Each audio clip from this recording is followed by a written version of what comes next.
Boys, it's our first episode of April, and we're opening up the month with a big special announcement. Are you boys ready for it? We're ending the podcast. April Fools, ha ha ha. Even though this is going out on April 6th, but that's not important right now. But what we are going to put on the screen is our brand new updated logo for the show. So there you guys can see on the screen. By then it will be all over our profile pictures on YouTube, on Twitter, on Instagram, on basically any platform you can find us. And it's pretty much the same exact thing, just we have more of that brown outline. It's the same color as the basketball textured design on the S and the R. So boys, how do we feel about this? I like it. It pops I a like lot it. more. It's a very minimalistic update that we notice, obviously, and it kind of fits what we are trying to push, which is just a little simplicity and a modern take on our logo. I almost didn't notice it. I actually asked Tyler before. I'm like, what's different about this? But when he showed me the old one, I'm like, okay, this one pops a lot more. And then I asked him, is this hard to make? And what did you say again? Not really. I mean, it's hard because I don't have Canva Pro, so I'm having to like remove backgrounds manually, and it's kind of a pain in the butt. But you know what? It's okay. I'm not gonna pay $100 and whatever per month or per year for Canva Pro. If Canva wants to sponsor us, definitely let us know. That would be Yeah, please amazing. do. I literally use Canva every single day. Yeah, and promote it. And basically promote it all the time. All the thumbnails you see, that even the thumbnail for this episode is made on Canva. I really don't know how to use Photoshop. I also don't have Adobe.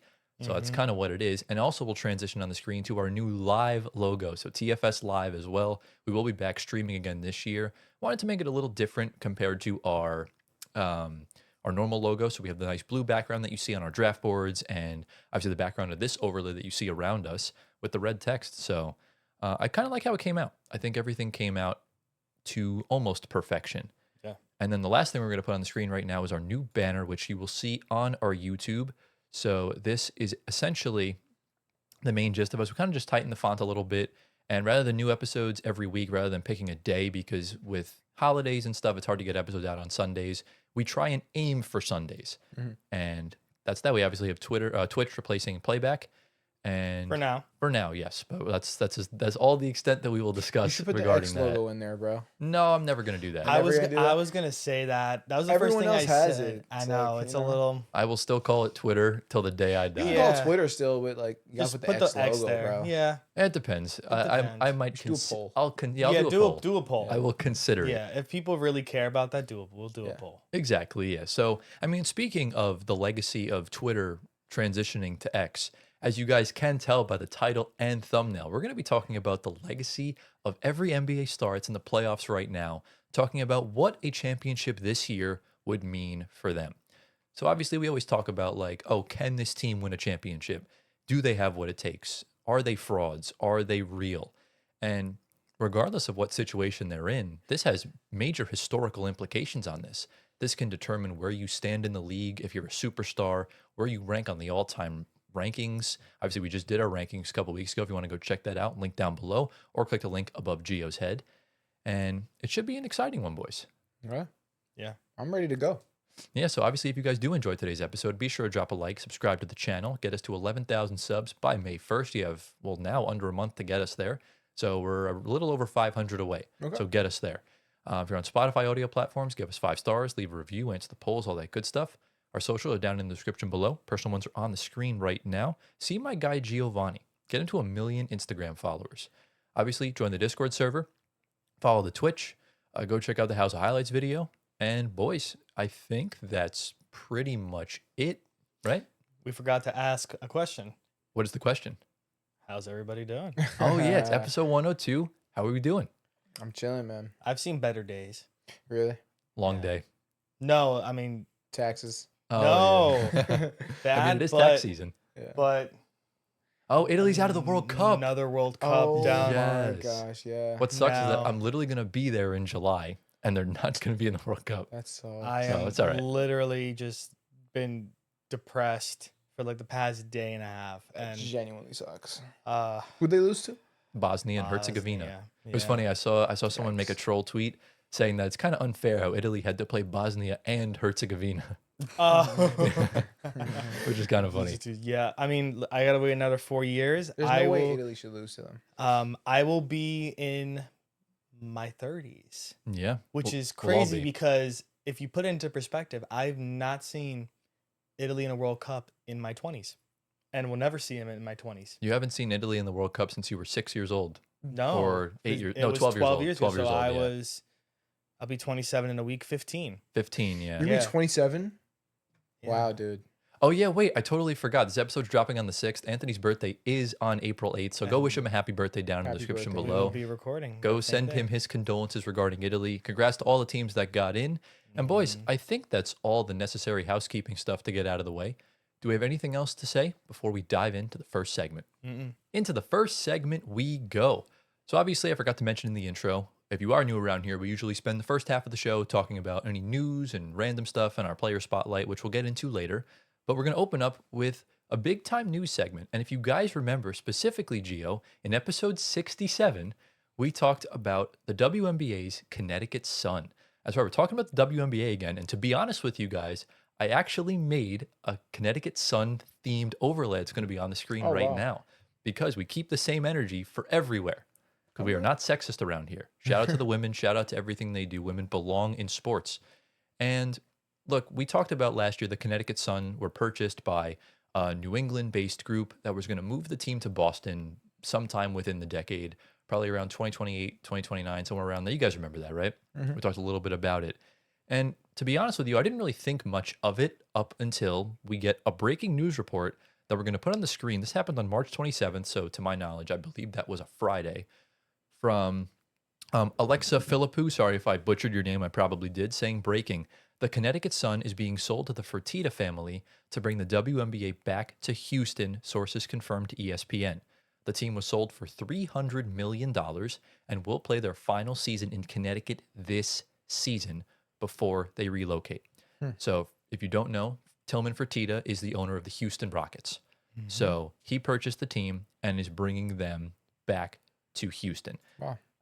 So the Houston Comets were a team from 1997 up until 2008, and they ran out of money. They went bankrupt, which makes sense because that was right around the recession when pretty much any business or big time project, if it doesn't exist, then that's a big reason as to why. Mhm. They suspended operations and didn't return to action after the season. Yeah. And now we're in a situation where the New England area, who has the Boston Celtics, is not going to have an NBA team for at least the next 6 years. WNBA. Or WNBA, sorry, my WNBA. fault. And, you know, we already know the new expansion teams are coming to Cleveland, Detroit, and Philadelphia over the next 5 years. So we know that's out of the question. Then we're going to put a tweet on the screen from Dylan Dittrich saying Pagliuca's group, who was the Boston-based package, offered $325 million Oh, wow. to move the Connecticut Sun over to Boston. The Connecticut group that included Mark Lazary matched that offer. But then Tillman Fertitta got it for $25 million less. It's just, he said, it's just so maddening, prioritizing an Ah. NBA owner over the Mohegan tribe. So they play at the Mohegan Sun Arena in Connecticut. So obviously trying to keep the team in the area that they Right. should be in. And Got it. if we know in recent history, the Connecticut Sun are also Pretty not good. a bad team. They've Yeah. been atop the standings for a while. I know they don't have a championship, but it's a team you still should respect. They're within distance of New York City, Boston, and any of those big time cities. So it's not like they're this Mhm. small market team that's like drowning in purgatory. It just doesn't make sense to me. Mhm. Then we get a tweet from Keith Smith, very notable NBA reporter. I love the stuff he produces. And he said, so instead of selling the team to a group in Boston where Sun fans could at least have still seen the team play, they moved the team halfway across the country. Sure, that makes sense. To be clear, Houston should have a team if they want to expand. But now there is no team in all of New England. That's dumb. Mm. And we've been seeing all across social media a lot on both sides. Obviously, Sun fans are pissed off. Celtics fans are pissed off. Everyone in the Northeast and the New England region are upset. And to be honest with you guys, I'm shocked to even say this. Houston fans are pissed off as well. Wow. Because, again, it's all about kind of a community thing. We saw this with the Seattle Supersonics. The Seattle fans were pissed off when the team got moved across the country like that, when the NBA easily could have just expanded. There was nothing against it. And now you're essentially taking a team's entire history and fandom away. Mhm. You're yanking it and taking away the identity of them by bringing them. There's no more Connecticut Sun after this season. They're going to be the Houston Comets once again.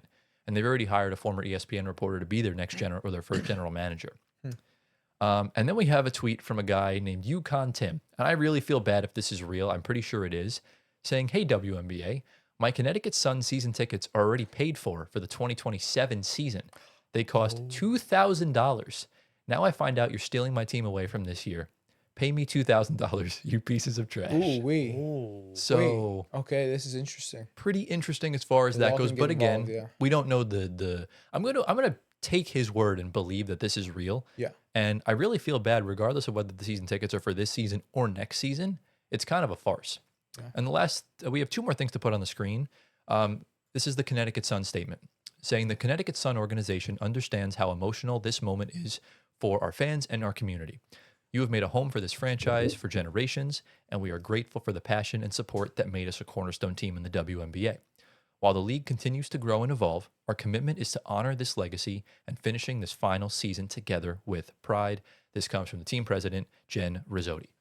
So essentially, you just get the PR answer. There's really not much that Jen can say that would really amount to anything specific. And the final thing we're going to put on the screen is from Women's Hoop Network, saying the U.S. Senator Richard Blumenthal has called on the Department of Justice to investigate the sale of the Connecticut Sun. That's serious. Very serious. I mean, to be honest, there's a Connecticut offer and a Boston offer on the table for more money.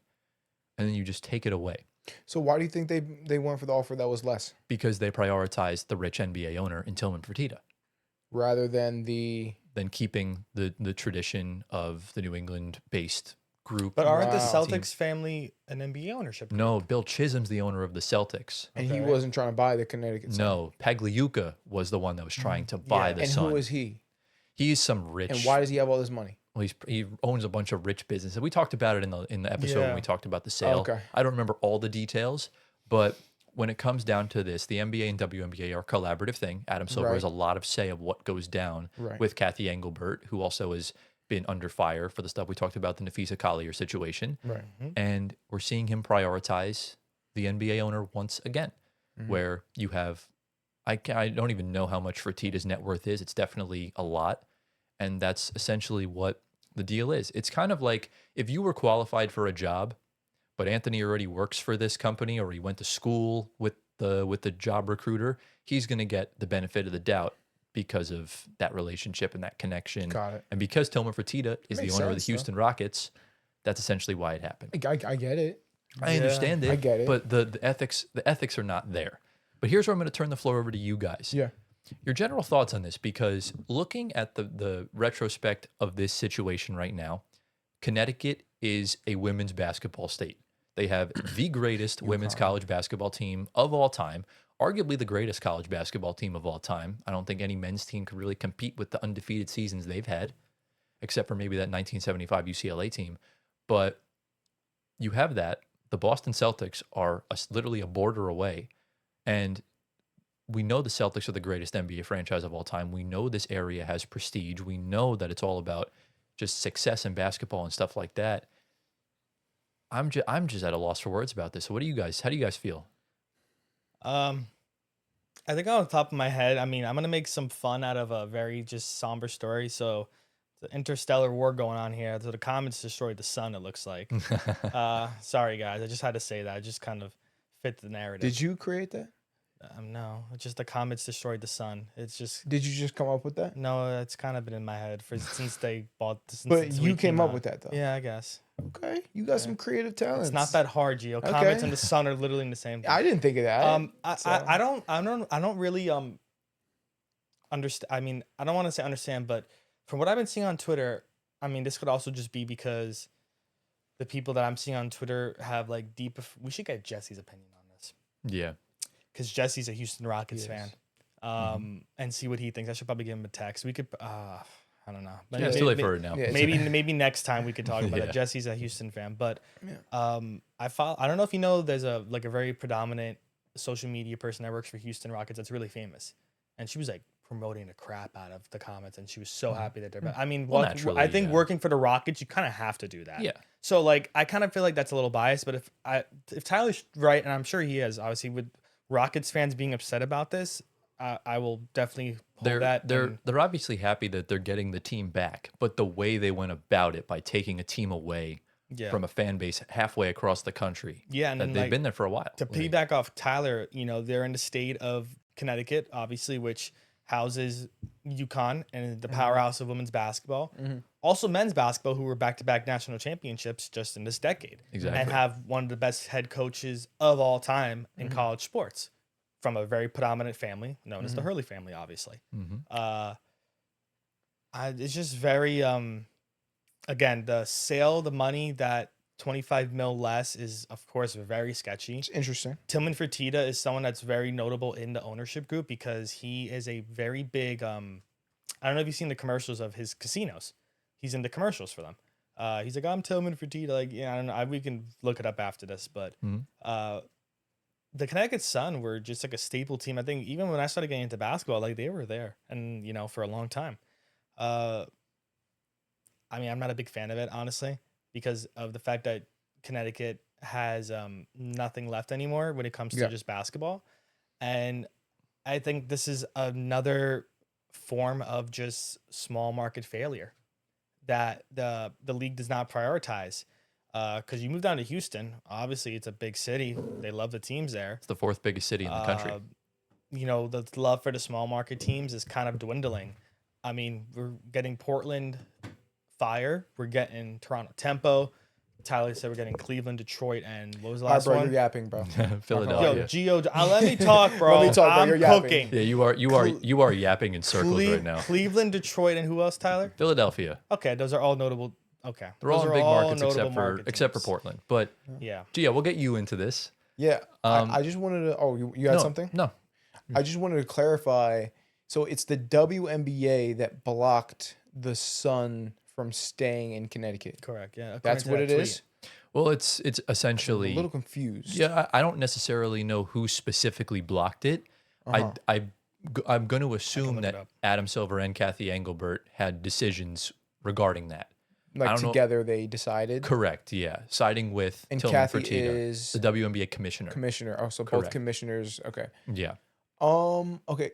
This is interesting. Me personally, this doesn't affect me at all. So I don't really care personally. Yeah. Sorry. if Not that a hurt fan of your none of these feelings. teams. But it does suck that the WNBA will not have a team to represent itself in that area. Or like Anthony already said, Right. it's a big time WNBA or just women's basketball area. So that sucks. But I think it's cool that there's a team in Houston. The Houston Comets. Like imagine what those jerseys are gonna look like, They're going to look sick. dude. I might even get one of those jerseys. But why not just expand even more? You've been expanding for years. You just announced 3 new teams. Maybe there's not enough money to expand. You need money as an organization to expand, right? Tillman Fertitta he has an $11 billion net worth. Well, You that easily doesn't mean he could've been- wants to make a new team like with that money he has. The I mean- WNBA has already proven. I don't know if this is 100% the case right now, but in the past, it's been a liability to the NBA. So they're not really making money; they're actually taking money from the NBA because the NBA tries to keep it, up and going, Right. and so they take expenses. That's an expense on the NBA to keep it going, right? So why would the NBA want an expansion for the WNBA if it's not supplying that much income to sustain itself? Well, You know what I mean? then why did they announce just 3 new teams last year? I have no idea. And that's the thing. So the Google just like a whole like summary of it. So they accepted the Boston offer, the Boston area offer in air quotes, not in Boston, but Boston area, because of course Houston came in and they wanted to move to a more notable location.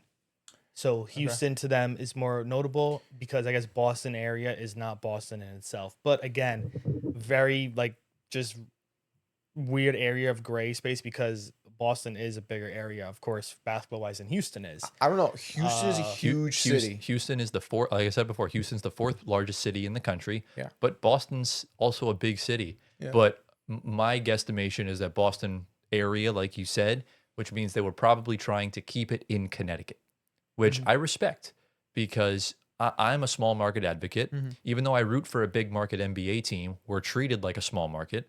So I know how they feel. And seeing like even the best teams in the NBA right now, the Thunder play in a small market, the Nuggets play in a small market. Really, the Pistons technically don't play in a big market. the Spurs definitely don't play in a big market. You're really looking at like the Lakers, the Knicks, the Clippers, the Warriors, the Mavs. Those are really the big market teams. You're starting to see the rise of small markets. And unfortunately, you just see the big markets continue to water down Well, everything. can I push back on that just a little bit? Sure. The WNBA has how many teams in the league, in the association When are you talking about right now? Like how many teams? right now? Or are you 13. talking It's about only 13 teams. 13. So my question is, why would you, if you're the WNBA, you only have 13 teams It's going to be 15 in 2 years. or 15, whatever it is. 2 years. Why would you want to have those teams in small markets where there's much more opportunity? Like for example, when the NBA first started out, there was only like 15 teams or whatever it was, and they were in huge markets. Why? Because they needed revenue. They needed the ticket sales. They needed to promote. How do you do that? You go to big markets. But then when the NBA became a big thing and now people were, it was catching the flow, then they started branching out, going to Oklahoma City. They went to New Orleans. They went to all these other smaller markets because they're already a big thing. Maybe that's what the WNBA is trying to do. Houston might be right now, potentially, according to whatever statistics they have, a bigger opportunity for them to, take advantage of women's basketball, right? So maybe that's what they're doing. I don't know what kind of stats they got. Yeah, But they're trying something, and I think you have to try something right now because the WNBA, if you ask me, although Caitlin Clark is doing her thing, she can't carry the league by herself. So Obviously they have not. to do other And things. the WNBA in the past few years has really increased It has. their notability and their ratings Right. and the revenue. And when They have ways to go, though. obviously yes, but I understand if you're coming at this from a Houston versus Oklahoma City. We're talking about Boston. We're talking about the New England area, and we're talking about an area that is literally known for women's basketball. And I was not a fan of when they took the Sonics away from Seattle. Yeah, And me I'm neither. keeping the same energy now. I'm not a fan of yanking a team away from a fan base and then just plopping it somewhere else and completely changing the identity. Yeah. It's one thing when it's the Nets going from New Jersey to Brooklyn.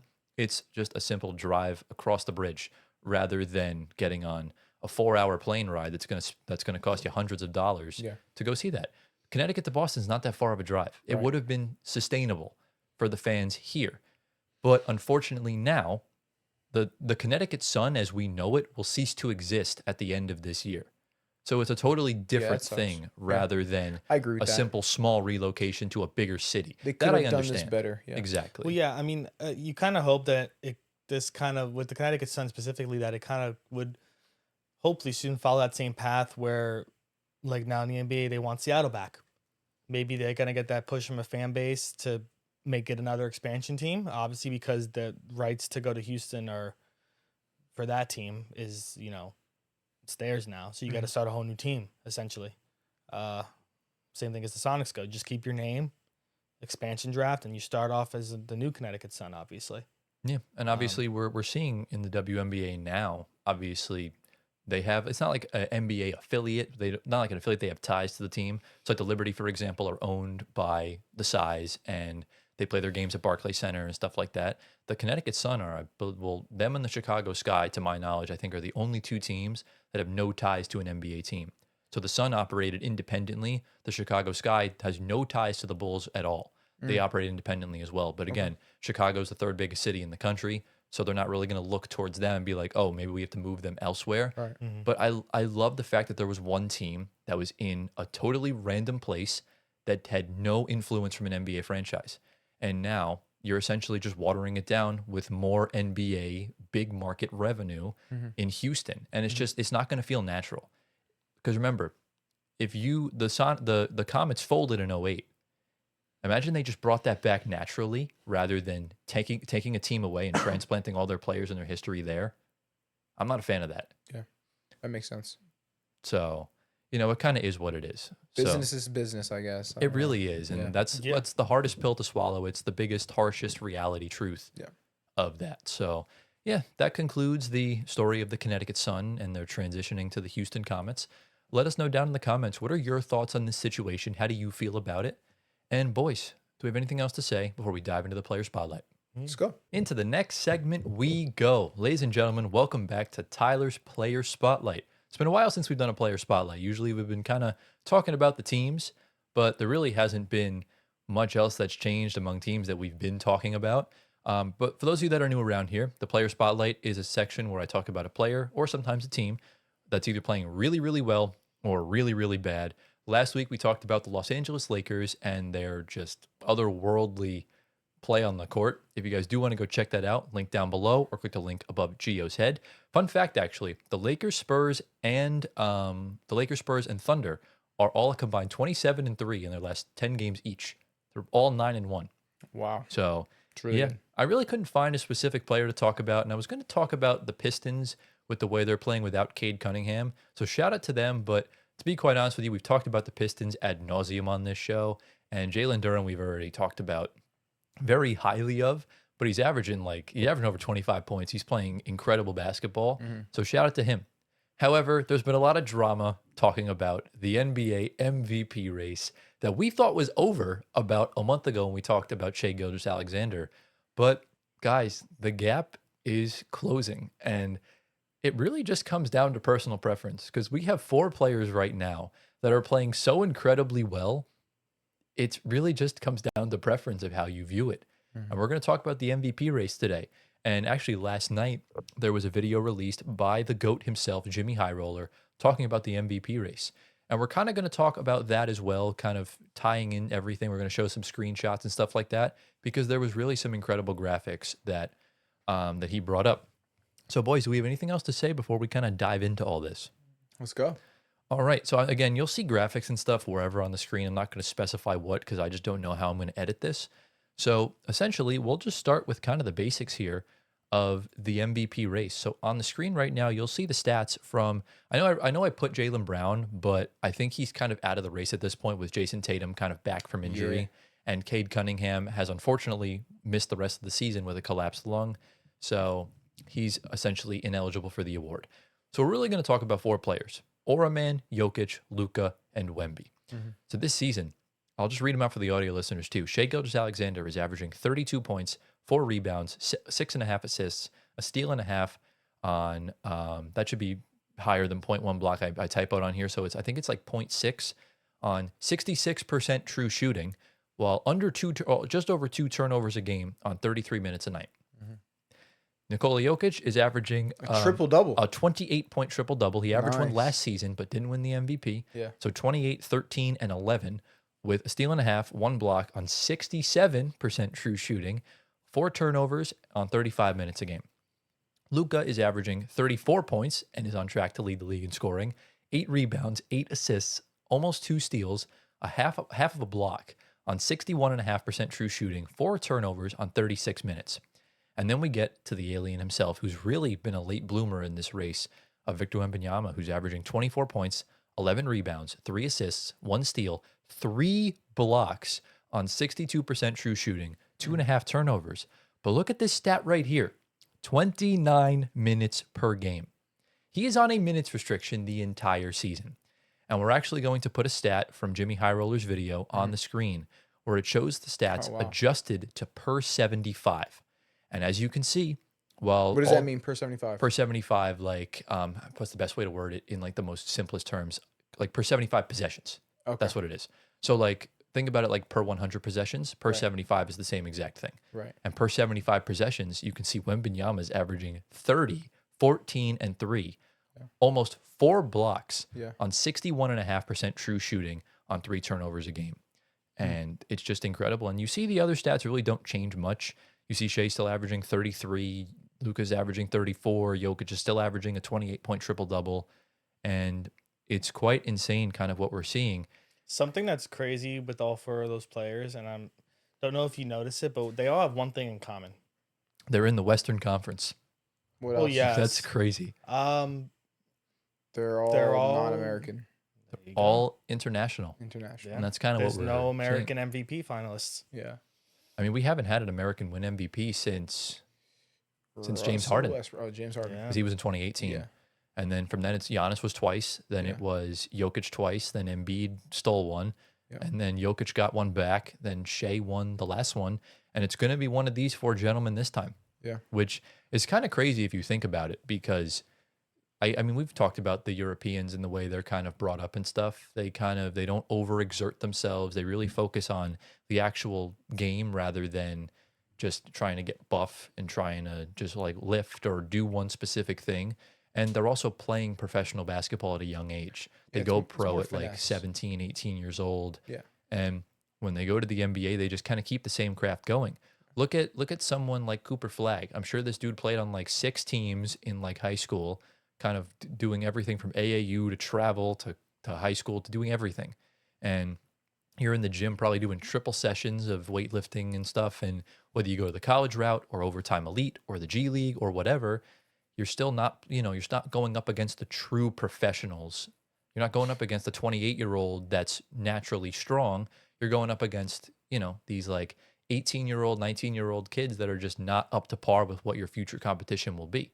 I see what you're saying. That's why before NIL, March Madness was such a good thing, because teams like Duke, they don't know how to lose. These kids go 50-0 in high school every year, where you're finally getting some legit competition now in Europe. It just makes a lot more sense. And to me, that's always been the main sort of gist with the MVP race and everything like that.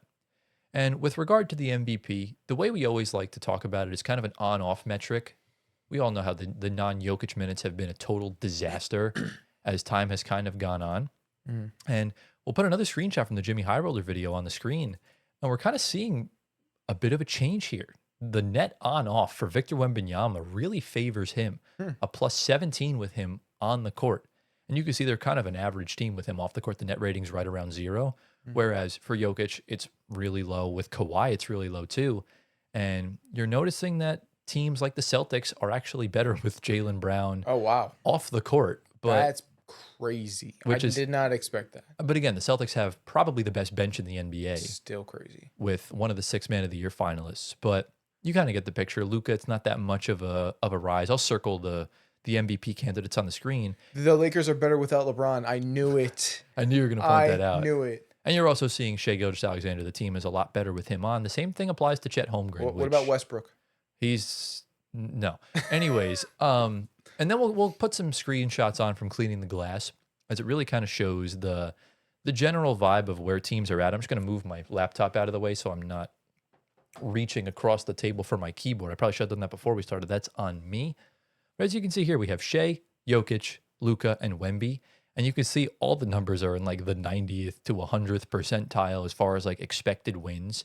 And you could see, for example, when Shai Gilgeous-Alexander is on the floor, the Thunder are outscoring their opponents by over 10 points per 100 possessions, which is kind of crazy if you just look at it from that perspective.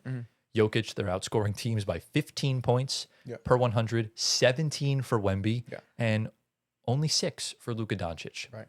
And yeah, I mean, obviously, a lot of these numbers are subjective. Obviously, OKC is a much better team than LA, for example. So Shai has more help around him, For sure. which is a natural thing. But then you get into the debate of like, who's a floor raiser, who's a ceiling raiser? Like, is the floor already too high for a team like OKC? And that's kind of where it is. And then a couple other things we're going to put on the screen right now is a tweet from the NBA Central, where they did an MVP poll the other day, and this involved Shai, Luka, Wemby, and Jaylen Brown. Obviously, Jokic really isn't in the race anymore, but he still has an argument. Because of games. Yeah, pretty much. He's lost all the matchups to OKC, lost to San Antonio, Ooh, yeah. so he doesn't have those. He also missed a Yikes. month Yeah. to his knee injury. Yeah. And here's how the poll turned out. So as you can see, Luka Doncic, the fans are really behind him right now. Wow. 62% of the vote going to him, All LA fans did that. which is pretty natural. I did say that when Luka got traded, that his MVP stock would skyrocket Yeah. as far as that goes. And then we did a poll actually 2 days ago at the time of recording on the channel, and it's very even. Vic? Wow. Victor Wembanyama taking the cake on our MVP poll, 34% of the vote, with Luka and Shai just closely behind. Yeah. And usually in our polls, our viewers favor Jokic heavily. And seeing him last is a very interesting situation here. I guess it's telling. It is very telling, Yeah. without a doubt. And then the last thing we're going to put on the screen right now is the MVP straw poll from usually Tim Bontemps does it with ESPN. Every year they do multiple, and he just released the final one because in 2 weeks the season ends. And as you can see, Shai Gilgeous-Alexander tops the list with 78 first place votes, followed by Nikola Jokic with 18, Cade with 1, and Wemby with 3. And if I can find the screenshots, I'll put them on the screen. Since they started this in 2020, the straw poll has never gotten it wrong with the winner. Oh, wow. They had Shea last year. They had Jokic in 2024. And they had Embiid in 23, Jokic in 22, 21, and Giannis in 2020. Mm. They are How many years is this? from 2020 6 now? years? 6 years, yeah. So It's they're only 6 times though. So. right, but when it comes to the close MVP races, because we have had close ones, they have been correct. There's no way Luka is 5th though. That's crazy. It is crazy, and that's where I'll kind of turn the floor over to you guys, because there really isn't much else like statistics, because there's nothing really to compare. They're all great in their own way. Right. Because just to recap, I guess for clarity, you have a guy in Luka Doncic who's averaging 35 points a game, who's on an all-time heater. He averaged 40 for a month-long period across February. Yeah. Or across March, sorry. Forgot we're in April now. You have a guy in Nikola Jokic who's averaging a near 30-point triple-double, who's just most dominant player in the NBA. You have a defending champion who's averaging the most efficient 30-piece I've ever seen and is on pace for 65 wins. And then you have an absolute superhuman freak of nature who's 7'5", averaging almost 30 points per 75 possessions, and is the best defender in the NBA, and is on pace to win 62 games with a team that was only slated to win 45 of them at the start. So I'm going to go to you first, Giovanni. Yeah. Who do you favor in this MVP race right now, and why? Well, man, look, my logical brain is saying SGA is running away with this one. Once again, 65 wins, best team in the league, best team in the West. And he's averaging 32, 33 points. Yeah. Like, there's not much you can say about that. And he's a guard, and he's super efficient, like you already said. Like, what else can you say to counter that? You know what I mean? But my other brain, which I would call my emotional brain, is saying... Your heart. My heart. Yeah. My heart. My heart is saying Luka Doncic, man. Because bro is insane. 35 a game. Not many can say that. And then he's getting like seven rebounds, 7 points. He does it all for the Lakers. As you can see, LeBron James is no help for him. They're actually worse with him on the court. We saw the stats. Okay. We saw it. Yeah, right? we did. So Luka is literally putting this Lakers team on his back. Hopefully the LA fans will, spew their propaganda so that all the voters can hear and finally get Luka his first MVP. He deserves it. I feel like he needs one of these. It's been how many years that Luka's been dominating the NBA and he hasn't gotten an MVP? Like, what is this? We're going on 4 years. Yeah, I mean, he's been killing it, and he's been incredible. But remember, the past few years, the numbers that Jokic, Giannis, and Embiid were putting up, as good as Luka was, don't get me wrong, he was just not at that caliber of player. Now he is. And now he is. So it's like, I want him to win so bad, but it's just hard to argue against SGA. That's all I gotta say. That's totally fair to say. Yeah. Antoine, let's go to you. How are you feeling? Because I honestly, you never stand on business, so I don't really know where your head's at with this. Well, you're right, because I stand on water. Okay. Dude. He's beating this into the ground. Also, I look like I'm really tired right now. I am. I think just a wave of tiredness just hit me. Yeah. I promise you, my eyes are like Yeah, you're good. on and off closing because I don't know what hit me, but I'm getting a little tired. But I'm gonna be awake now. Wow. Victor, what do you think? Wemby? Yeah. Really? I was just trolling, but okay. You think so? 100%. Why is this? Well, I think the main thing is just the ascendance of the Spurs as of recent. I mean, the same goes with the Lakers because they both have ascended up the standings, and that's heavily because they closed that gap with OKC fairly, it's smaller. Like it's like 1 or 2 games now, and Vic has been the big reason for that. And same thing goes for Luka. If I'm favoring Vic over Luka, it's because of the voters because they love this man. So you're not standing on business, basically. Just because No, the voters say Vic is above Luka, No, you're going to say the same I thing? still think Vic is the winner. Okay. Of the MVP, overall. I would choose Vic. No shot, dude. Like, Yeah. he just doesn't play enough minutes, and that's on him. But the team's still winning. Yeah, With him. what does it matter? What he's doing in those minutes, Stats matter, though. stats do matter. He is putting up stats. I mean, clearly stats don't matter if a guy averaging a 30-point triple-double didn't win it last year. So clearly Yeah. the stats really No, don't stats matter. matter, but like other things factor in as well. Obviously, What other I'm things saying is factor in. Victor's averaging 24. You can It's compare that to but who else is averaging 24 in the league? but Like, remember, but who in the league is averaging 24 and averaging over 3 blocks a game? okay, And that's good exactly point. the point he made in his press conference, saying that offensive statistics are more than just points. And when you're looking at a guy like Victor Wembanyama, he really is I think right now, as much as I want to give Jaylen Brown credit, Wemby is the best two-way player in the NBA. Yeah, He's without a shadow of a doubt the best defender in the league. He's so I say dominant so. on that front. And on a minutes restriction, still shooting 61% true shooting, still averaging a double-double, and can play make a little bit. His shooting is still really good. And he has the matchups. That's really the key. The Thunder went 1-4 versus the Spurs this year. Mhm. And one of them knocked them out of the NBA Cup in the semifinal. They beat them so many times in a row. And unfortunately, because the MVP is such a recency biased award, Yeah, all the games were in January, where SGA really took that leap in February. That's when they played the Nuggets. yeah. But obviously, we're not going to forget what you did to against Victor Wembanyama when he sent your ass home in Vegas, or when he sent your ass home the other 3 times that you guys played each other. So almost sweeping OKC, you are the best defender in the NBA. He probably will be the unanimous DPOI this year, and no one's really talking about it. So are you making the argument for Wemby to win MVP? He absolutely should win the MVP right now. Whoa. It's literally either him or Shea. As much as I want to give credit to Luka and Jokic, I just don't see them having an argument for this because the Thunder and Lakers have had their backs blown out, pause, by both the Spurs and the Thunder all season. We remember the Lakers got 40 balled twice by them in October and November. Right. So again, I look at it from a whole season perspective, and this late push from Luka's good, but we got to remember that Shea and Wemby have kind of been doing this all season. It's really been a consistent thing. Jokic, unfortunately, would be in this race if he didn't get injured, but right now, I mean, the numbers really favor the two of them. I don't know. Look, the thing is, I haven't seen. Look, and I know it's not about stats. I get it, but we haven't seen a guy average 24 points and win MVP since like Steve Nash. Like, give me another guy. Like, I can't think of one. And even Steve Nash didn't deserve that MVP. Right. Nor did he deserve the other one right after that. However, the one thing Wemby has that Steve Nash doesn't have It's the defense. is the defense. Correct. And again, we always love to like the MVP was always an offensive player of the year award. We always knew that. And unfortunately, when good players become too good, people start hating. Jokic was winning every single year. So then they started to bring up defense into the equation. And it kind of just spiraled from there. So now we have to keep the same energy. We have the greatest defender in the league who's also averaging 24-7 or 24-11-3.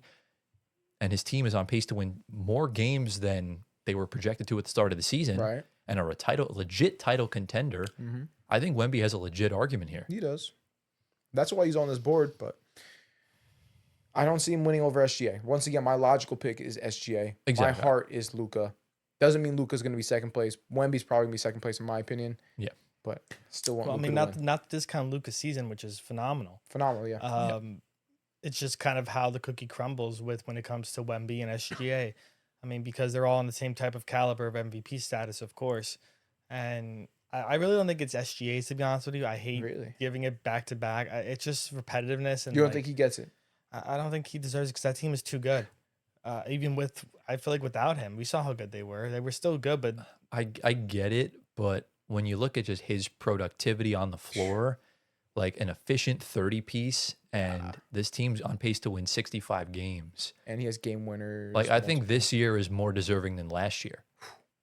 I thought Jokic should have won last year. Okay. SGA again is my logical pick this year. I genuinely don't see a case over him. Of course, because I mean, realistically looking at it, it should be SGA because of the team and You everything. just said it. Dude, are you going to stand on business? Can you listen to what I just said? Okay, I sorry. said realistically. Okay, Oh, sorry. Okay, realistically, it should be SGA if we're going the realist route. My route is Wemby. And what route is Realistically, that? it's SGA. Okay. My route, if I am choosing the MVP, So and I have a delusionally. vote, yeah, is Wemby. Okay. But again, the straw poll says SGA. The majority of just the whole world and community says SGA.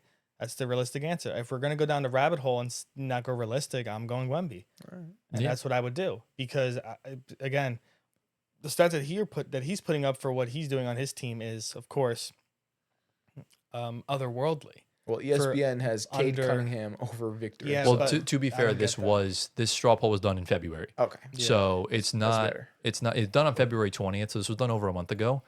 But at the time, Cade was making a beautiful case for himself.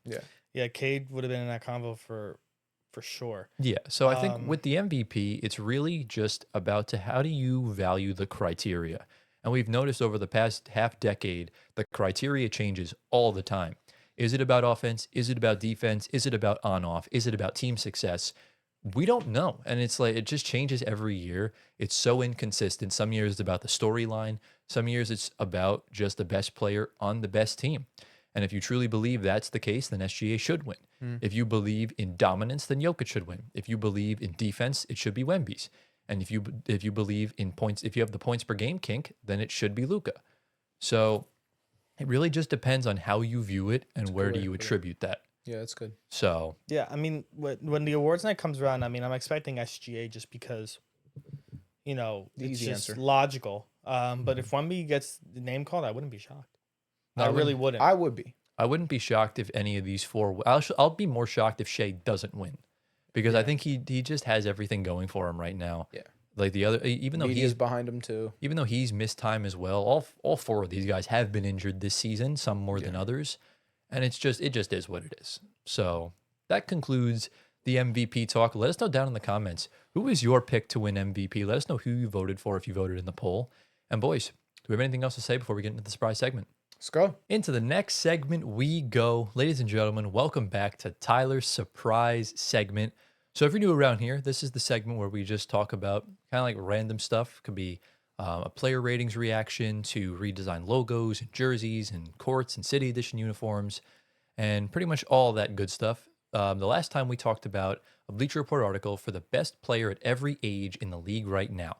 So if you guys do want to go check that out, I'll link both episodes down in the description below, or just click the link above Gio's head. The one in the top right now was ages 19 to 29, and now you'll see ages 30 to 41.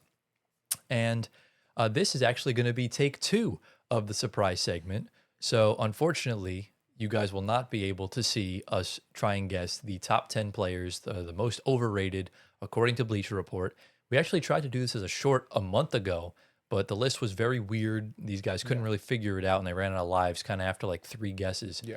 And we just tried doing it now for the show, and as soon as I stopped recording, the file never showed up, which means it Weird. didn't save. I honestly don't know why. If anyone knows what could have caused that or how we could potentially get it back, let me know. You can contact me through Discord or social media or whatever. So instead of saving this for next week, we're just going to do it now because we need 3 segments to upload on our YouTube. And we're going to be trying to guess the top 10 most underrated players in the NBA right now, according to Bleacher Report. I think it might just be a sign from God telling us not to record the overrated one because the universe just won't allow it. Yeah. So I'll ask the question that we asked in the overrated one we did. What quantifies an underrated player to you? I mean, I think the biggest thing is probably just when it comes to underrated is a player that we kind of just never thought would be as productive as they are, and that categorizes them as that. I really don't think it goes to anything else because I really don't think a superstar can be underrated unless it's a very unique superstar can. situation. A star can be underrated. Okay, it's a very superstar unique can situation. I don't think a superstar can be in an underrated. all-time perspective. Okay, When yeah. you're comparing guys like Jordan and LeBron. Right. But I feel like, we see those social media posts all the time where it's like talent's all the way up here, but the height's like all the way down, hype's all the way down here. Yeah. Like you're really good at what you do, but you're just not talked about enough. Right. Yeah. Right. To contrast the overrated side where you're not that guy, but you're talked about like All the you're some world-beating demigod Right. that can achieve all things. Yes. So that I understand. And obviously, all 10 of these players, in my opinion, have always just been criminally underrated throughout their time in the NBA. And you guys are going to try and guess them. Now, we'll let you just kind of go through. And if you guys do wind up struggling past like the 10-minute mark or whatever, then we'll show you the teams and then you can guess it from there. I think we'll struggle a little bit, but let's see what we can do. Based on this list, I do think it's a lot more gettable than the overrated list. Okay. So, and if you guys do want to go check out the overrated article, we'll link it down below. If you guys do want to go check it out, Gio will be pleasantly surprised that Draymond Green ranked number 1 on the list, which feeds right into agenda. But no Rudy Gobert, and Antoine, no Tyrese Halliburton. But anyways, do we have anything else to say before we dive into the top 10? Let's do it. All right, so guys, on the screen right now, you will see just 1 through 10. It's all hidden, so you can't see, obviously, who's there. And boys, guess away. I mean, just to continue, I guess Hallie has to be on here. As underrated? Yeah, I think it's kind of. Do you a think he's still guess. underrated? You can say it. Yeah, let's go Hallie.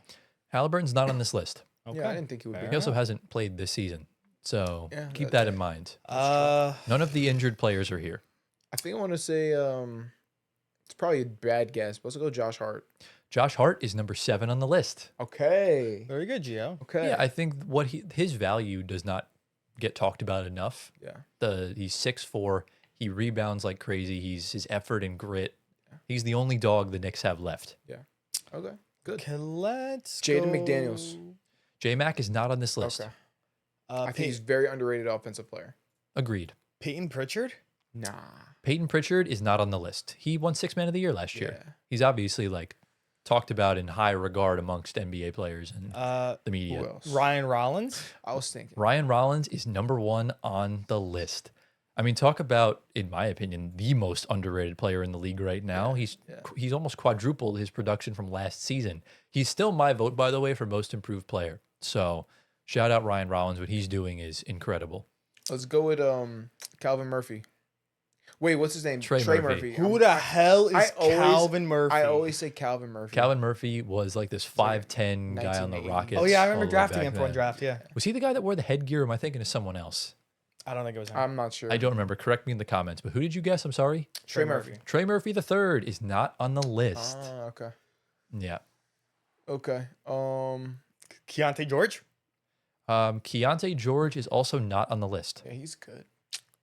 Well, just kind of blossom. Denny Avdia. Denny Abdi is also not on the list. Shaden Shaden? Sharp. Shaden Sharp's also not on the list. Oh wow. Donovan Clingan. Donovan Clingan is also not on the list. No Blazers on here. How? And this is this year too. Derek White maybe. No, Derek White's obviously. Yeah, Con he's Kneppel. No, he's a rookie. Like he's like Underrated. Why would he be let's underrated? think of who. Dylan Brooks. No. You're really striking out right now, Gio. You got to save this a little bit. Wait, let's slow down. Colin Let's think- Gillespie. Can we think a little bit? Think a little bit. Wait. Colin Gillespie's a good shout, but he's not on the list. Okay. Aaron Gordon. Aaron Gordon is number 8 on the list. Okay, good. We're getting somewhere. Took you a little about bit. 20 million attempts. How many players we got so far? 3. God. I don't think there's any other more Nuggets players. There shouldn't be. Probably not. Yeah, I guess Naw. Yes. Naw. Naw is number 2 on the list. Good. That's good. I'm surprised good. it took you that long to get to him. That took a while. Yeah, he should definitely. Yeah. Okay, so we got. So far, we got Naw. We got Aaron Gordon. Gordon, We got Ryan Rollins. Rollins and Josh Hart. Yeah, you got those only 4 so far. Okay. So we need 6 more. Yikes. Underrated, bro. There's tons. Players that have Laurie been Marketing. No All-Stars. Oh my god. All-Star Gio. Okay. Actually, everybody left except one is in the West.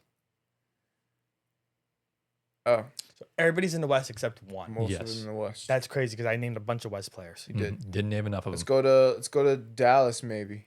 How about Najee Marshall? Najee Marshall's number 10 on the list. Nice. There you go, Okay, Gio. all right. We're getting To get on the bottom of somewhere. the list. That's fine.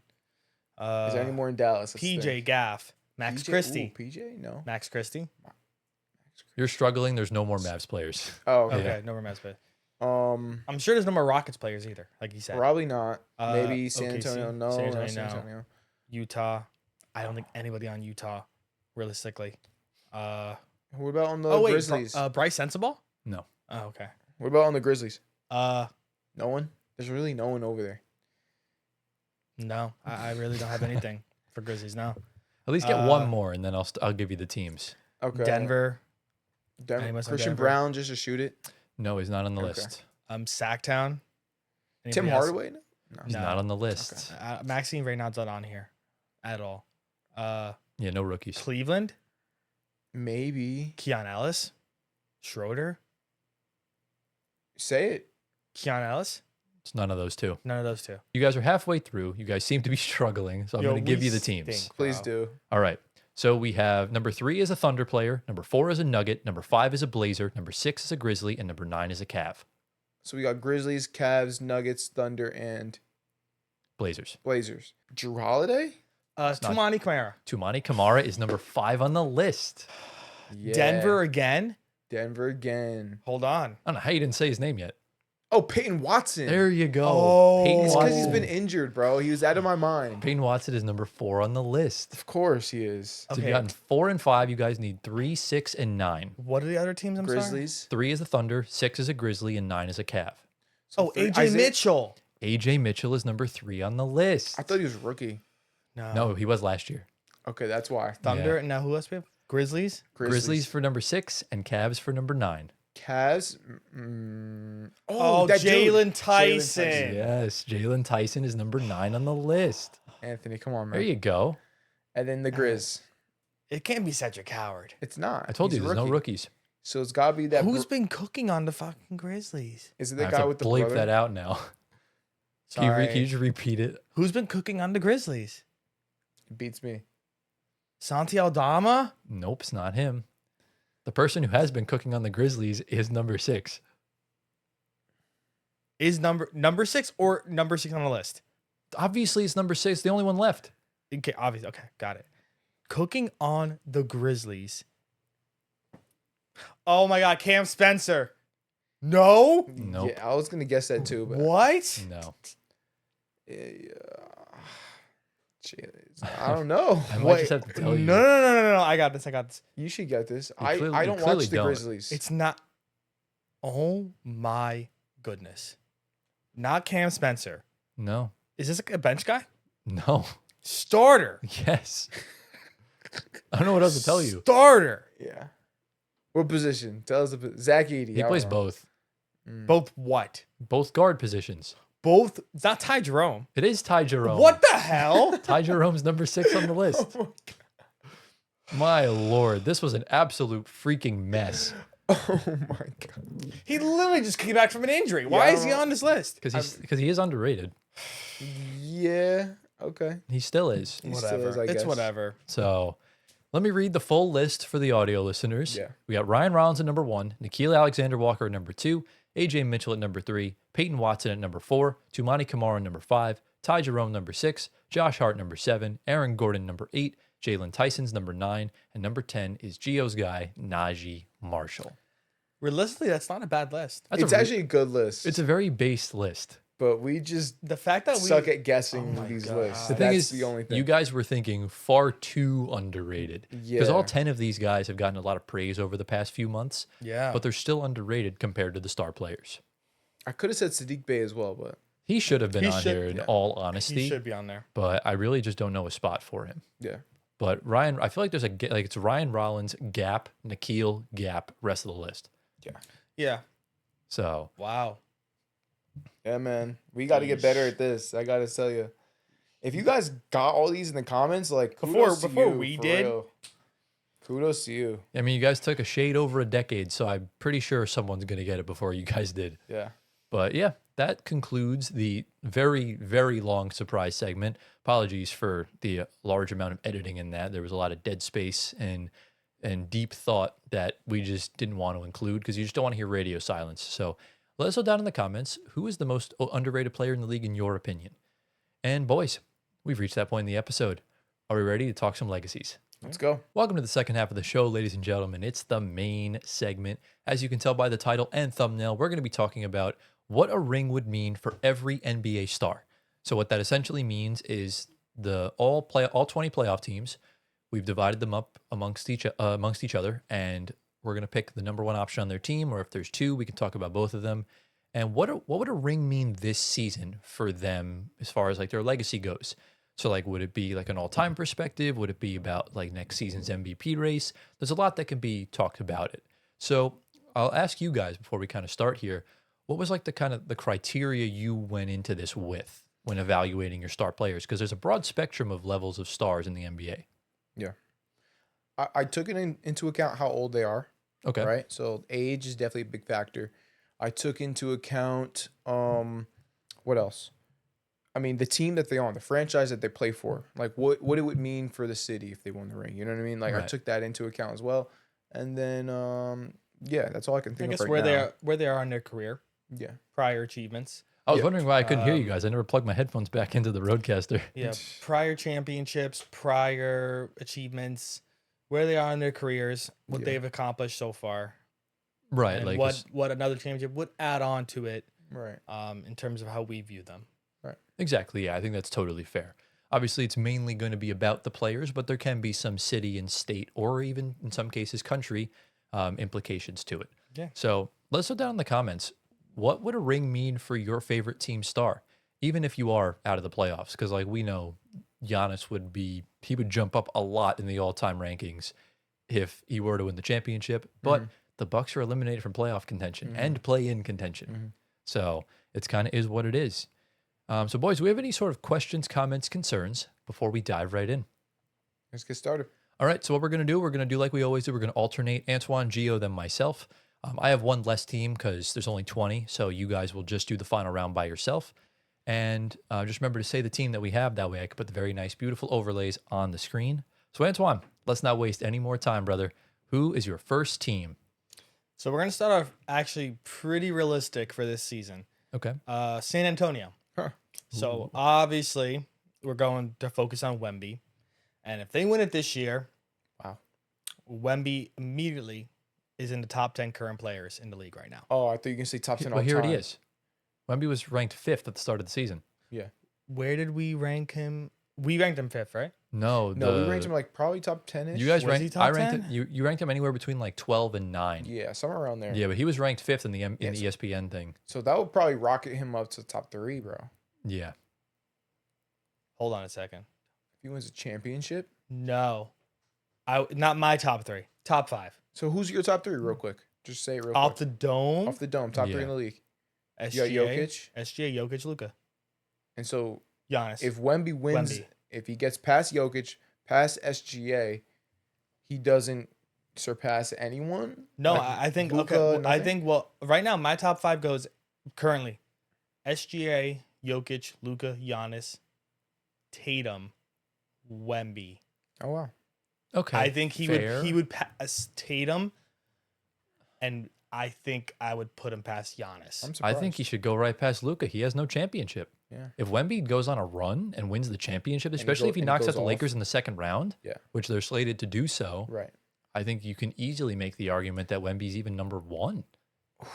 No, I see Can't your say I that. see your argument for top 3. If he wins the MVP and then goes on that run and wins the Finals MVP, while taking out, he could literally take out every single player except for Luca or except for Shea or Jokic because they'll meet in the second round if the season ended today. Wemby could easily go knock out every single person and then also knock out either Cade or Tatum Yeah. or Brunson in the finals or even Donovan Mitchell and company. Yeah, man. I think don't for me, one, but I still will go top 5. That's fair. Top 3, I think it's maybe a little pushing it, but I get Yeah. because of the championship. Obviously, I get it. Yeah. The championship has a lot of weight Yeah, to it. I might have. I still would stay with top 5. If they do win it, it's a different conversation. Obviously, Yeah, I mean, the only reason why I'm Um, pushing you back on top 5 is because he was a consensus top 5 player amongst the NBA and media at the start of the season. So he'd kind of really stay in the same spot, especially because he's in the MVP race. Mhm. But I think top 3, I think, is a fair assessment Yeah. as far as like Wemby goes. okay, But I don't hate it. I mean, it Yeah. definitely would do a lot it's possible. for him. What would it do for? Let me ask you this: what would it do for his all-time legacy Yeah. if he wins this year at 22? Because that will do a lot. Yeah, because How old it's his second year, right? How old was D No, Rose it's when his he? It's his third. third. Yeah, Third. How old was D Rose when he won his MVP? 22. Oh But wow. he has more. Listen, he had more days on him. I think it's if they win it this year, that's gonna be the quickest franchise turnaround in our lifetime. Unless the Pistons win it. If the Pistons win it, then it's an even quicker turnaround. Mhm. Spurs have been tanking for quite some time now. Yeah, I mean because the last time they won was what 14. 14. I mean, you got 10, almost a little over 10 years of just purgatory. That's a quick turnaround. Yeah. and credit to them for Very doing quick it. turnaround. But they were also gifted with the lottery. Yeah. Yeah. But would he be on GOAT ceiling? Oh, for sure. If he wins at 22 years old, and let's say he Yeah. gets MVP, easily his ceiling is GOAT tier. For sure. Yeah, because I think Shea won at 28, Jokic won at 28, Giannis won at like 27. Even LeBron won pretty old because he didn't do anything in Cleveland that Prime. first stint. Yeah.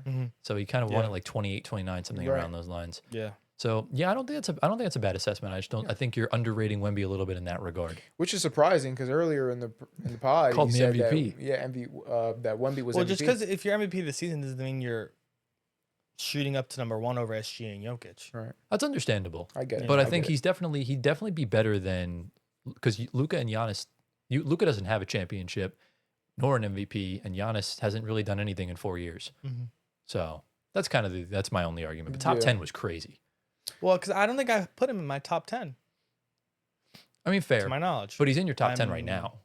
Yeah, So Yeah. fair. All right, let's get to the next one. yeah, what you got, G? I got the Pistons. Okay. Oh, we're getting right to it. We're Okay. getting right to it. Yeah. Man. Spurs, Pistons, we get straight to You it. gonna talk about my light skinned goat? I'm gonna have to, man. Oh, let's Cade's go. that guy, man. I'm gonna Sorry, have to G. talk about Cade. I'm about to be an insufferable glazer right now. Yeah. Yeah. You might need to. Yeah. So for Cade Cunningham, a ring would mean that he gets cemented as a top 3 Pistons player of all time. Ooh, So- I love it. Pistons players are pretty good all time, right? So you got guys like Ben Wallace, you got guys like Chauncey Billups, Isaiah Thomas, Joe Dumars, names like that, right? Blake Griffin. Blake Griffin, you can put him in there. So a Cade championship where he wins and Finals MVP, goes on this crazy run, right? Yeah. Top 3 Pistons player of all time. What do you think? I could not agree more. Okay. Think about it this way. If they win it all this year, especially going on the run that they could go on, Yeah. and you think back to 2 years ago when they lost 28 games in a row Yeah. and won 14 games that whole season, Mm-hmm. that's insane. Yeah. Like, talk yeah. about the turnaround of a franchise. That's like expediting it. Yeah. Like, the Pistons really should be a year away from being a year away, but they're not. They're here. The East is wide open. They're taking advantage of a down year for certain teams, and Cade's really taking the leap. And if he does this, like, picture this. If he does this 2 months after a collapsed lung, It's even more. put 2 in the impressive. rafters and call it a damn Yeah. day, Yeah. He can Oh. retire after that. And he'll, you know what I'm saying? he would be the greatest player of all time. Yeah. So What do you that's, think that's about that, my Anton? take. What do you think, Ant? Solid. All right, so Well- let's organize the top 5 Yeah, 'cause Pistons players. who do you Ready? think is the top 5? I think he wouldn't be one because Isaiah Thomas exists. Clear. So IT at 1, but I would put Cade at 2. Crazy. Okay. I'm crazy. I'm loving it though. And then Ben Wallace will go at 3, followed up by Chauncey Billups because he's super clutch. And then number 5, Joe Dumars. Maybe I'll switch. I'll put Joe Dumars at 4, Chauncey at 5. You can make an argument for Joe Dumars higher because he won the Finals MVP in He 1990. did do that. So But then Joe Dumars, I want to put Ben Wallace in there, bro. that's totally fair. So I Yeah. think that's really the option. Do you have Cade or Joe Dumars? Yeah. And at the end of the day, I think Cade's going to have a better career. Yeah. So I would probably lean Cade because my top 2, I mean, Isaiah Thomas is clearly 1. Yeah. I don't really care who you put 2, whether it's, I'm biased, so I'd probably just say Cade because he's so tough. But Right now, if Cade's retired after the championship, I would say Joe Dumars. yeah, because But not enough. we're expecting Cade because he's super young. We're Right. expecting him to have a whole career ahead of him and all this and that. So He's 24. yeah, super young. That's fair. Yeah. How do you feel about that, Antoine? I mean, listen, I view the Pistons the same way as the Pacers. He hates So I don't like them. But if we're going to top Pistons players of all time, he'd probably be in top 5 if they win, obviously. sure. Oh, for sure. Um, Number retired. but not number 1. But I agree with your point. Yeah. I do. But I don't talk about the Pistons like that. It just, he physically can't. Nope. But the good news is if you stay where you are, you won't have to play them until at least the conference finals, Yeah. but you do have to go through Boston. So good luck Yeah. with that again. Yeah. So not bad, G. Ready to get into my first team? Yeah. All right. We are going north of the border to the Toronto Raptors. And it didn't dawn on me to text Fetty. I'm sorry, Fetty. I just wasn't really thinking. But I probably should have because this is really the only one of my 6 teams that I just couldn't really figure out really a historical legacy or whatever. So I lean towards Scotty Barnes for a couple reasons. I do think that he's the homegrown player, 4th overall pick, rookie of the year. was just, he's been fantastic outside of his sophomore slump. And we're really starting to see a defensive leap out of this dude in what is it, year 4, year 5? I Whatever feel like year he's always in. been defensive. Yeah. But again, he's not talked about enough as a Right. defender. And if he were to go on a run, I mean, the Raptors are so like low seated in the East right now. If he were to go on a run and win the championship and win finals MVP, I think he would be an unequivocal top 10 player in the league. And I Ah, think he would be in the conversations for the best defender in the NBA. easily. I love that take. Could you imagine the Raptors winning though? Dude, imagine if Canada gets a second ring That's without crazy. Kawhi Leonard there. Yeah. Like you'd have to, like, if the season ended today, you'd have to beat the Knicks, Celtics, and Pistons, and then God knows whoever comes out of the West. Yeah. Like, it would really be a feat, highly unlikely, Yes. but it would be a fun thought. Can you see them getting to the finals? Absolutely not. There's no way. Yeah, the Celtics and the Pistons, that's a big problem. Yeah, I mean the Knicks have their number all season. Yeah, that So too. like they beat them once, and then the Knicks literally eliminated them from, was it the NBA Cup quarterfinals? Yeah. So there's that. And as for Brandon Ingram, if they do win the championship, that would prove that Dyson Daniels' theory was 1000% correct, that the New Orleans Pelicans are a cursed franchise. Yeah. So that's essentially my 2 cents. How do we feel about it? I like it. I mean, Scotty Yeah. Barnes being the top 10 player, that sounds super fun. So I'm down for that. Yeah, shout out to I Scotty. think it gets harder when you get to the teams that are lower than top 4 because It gets fun. Well, yeah, because you have more uncomfortable conversations because it's a very impressive ring. Yeah. Good point. In a So, sense, Let's get to the next one. Yep. Round number 2, Antoine, who's your first team? Let's go to the Clippers. Obviously, it's Kawhi because Garland's not really, the main guy there. So Kawhi, if he gets a third ring, for me, he goes into probably the best two-way player of our generation. Ooh. Oh, he already is.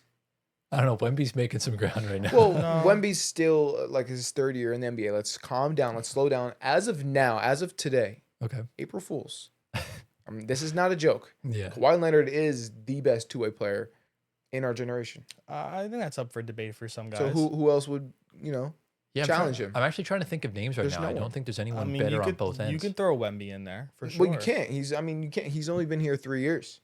You can't really put him in that conversation. Not yet. That is a fair assessment. Okay. It's Kawhi. So maybe we can change that to all time. Then that would be a better, more. There's you know better what I'm saying? debates on Yeah. all time. All time. And I still think he's the best two-way player of all time. The best Am I two-way player crazy? of all I time. don't think it's a crazy take because Kawhi's one of the best defenders ever, Yeah. and he's got more creativity on offense. He's a 3-level scorer. He could do whatever. He carried that Raptors team to a championship. Yeah. I Okay. mean, who Yeah. else is in that conversation? Let's think right now. All time two-way players. Would you put like Hakeem? Hakeem, yeah. Right? That's- I Yeah, I think was he's gonna still. say. I think Hakeem. he's still the best in my opinion. Hakeem's probably the best. Yeah, But then we got, Scottie Pippen. Who else? yeah. Scottie Pippen belongs in that conversation as well. It's a very small batch of players. Yeah. It's a very prestigious company, Yeah. I must say. I like it, though. So yeah. I love Kawhi. If you guys didn't watch my top 30 players, Kawhi is very high. Now, where would he go on your all-time rankings if he wins a championship this year? I mean, he should already be top 15, but that's just me. Because you didn't have him at all in your top 30. So where would he go? If he Oh wins yeah, and he was not in my top 30. He probably could go up to top 20, top 20, 100%. Honestly, that's breakthrough. Yeah. I mean, I had him like No 29th. I think I'd probably put him into the top 20 as well. okay. He'd be ahead of Giannis for sure. If he was on, all right, so on my list, Don't say top 10. That's crazy. let me calm down. That's He'd crazy. probably go up like 1 or 2 spots. Yeah, he's not going above Jokic and, Yeah. and Wilt and company. Maybe above. He Jokic didn't is- win an MVP. Jokic is 3 MVPs. You're right. It's You're not right. happening, bro. That's He fair. should have 5. That's fair. All right, let's get into my next team. Next team, G, who you got? We're going to go straight to the Nuggets, bro. Look, I was going to say this for last because Jokic is Jokic, but we're going to go straight to it. Fair enough. So another ring for Nikola Jokic would cement his place in the top 10 all time, placing him up there with the guys like Tim Duncan, Kareem Abdul-Jabbar, Hakeem Olajuwon, those guys. It's hard to say if he's going to pass up on those guys, Yeah. but he's right there with them. in the same conversation. I think Hmm. right now, for me, according to my opinion, Tyler, you might have a different opinion. Share that in a second. Okay. I think right now he's just outside of that tier of centers or tier of big men. Duncan, Kareem, and Hakeem, and even Shaq. I think he's just outside of those guys. Very close. I mean, one championship will get him right there. So Right. I mean, again, that's why I didn't put him in my top 10 because you need 2 championships to at least be in the conversation. Just like you can't be a top 25 player without any. That's why Charles Barkley's the highest I could go with it. Yeah. When it comes to Jokic, if he wins the championship this year, you're going through Minnesota, you're going through OKC, and then either the Spurs or Lakers, and then Yeah. whoever comes out of the East. If he has a run like he did in 2023, he is shooting up those rankings and he's entering some uncomfortable conversations with 2 championships in 3 years, Mhm. 2 finals MVPs in 3 years, Mhm. along with the 3 regular season MVPs that he has. He's less than 20 triple doubles away from passing Russell Westbrook to become the all-time leader. He's kind of doing it all. This will be the second season in a row he'll average a triple double if he holds on. He just had 2 nights where he almost had a 20-20-20 game, and he had one last season. yeah, So dude. for me, I had Jokic 12th, I believe. Yeah. Jokic would Top 10. he would pass a decent amount of players, man. I think he would be in the Shaq conversations because I had him 8th, and I Right. think he would enter around that point. Wow. I think he'd be just below Akeem. Okay. Wow. Okay. That's fair. I knew you would. I know you're high on Jokic, so I knew that was I'm coming. telling you, the one You had a whole script ready to go, bro. I the love one- how you have it locked the into one their head. championship is holding my guy back so much, and Yeah. it pains me because Yeah. the past 2 seasons they were an Aaron Gordon injury away and just locking in a 20-point lead away from going Right. three-peating. They took OKC 7 games. Yeah. So, And yeah, they that's that. yeah, it's unfortunate, man. Tyler, next team. My next team, we are going to go to, speak of the devil, the Minnesota Timberwolves. And we're going to talk about Anthony's favorite player of all time, Mr. Anthony Edwards. Look, there is a lot of historical implications around this man because the media is shoving it in our face that he should be the best player in the face of the league, the next Michael Jordan and whatnot. They're And not doing it that much. let's anymore. slow down because, remember, because he did flop in the conference finals twice in a row.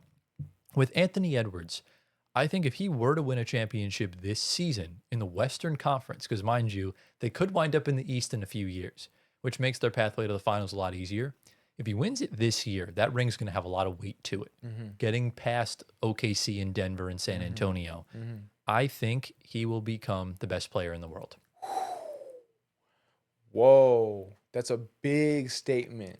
I think he will be in the conversation to be the best player in the world. So as of now, what is he? Top 10, top 7, top what? Top 6, Top 6. top 6, top 7. So that's a lot of kind of around spots to there. jump. He has to jump probably past Giannis, Luka, SGA, Wemby, Jokic. It's a lot of names. That's why I think he'll be in the conversation. Okay. Mind you, remember when Jokic and Shea won their championships, they were listed second Yeah. after everything. But if Ant goes on this ridiculous Yeah. run and Yeah. shoots at the efficiency that we know he's capable of doing so, Right.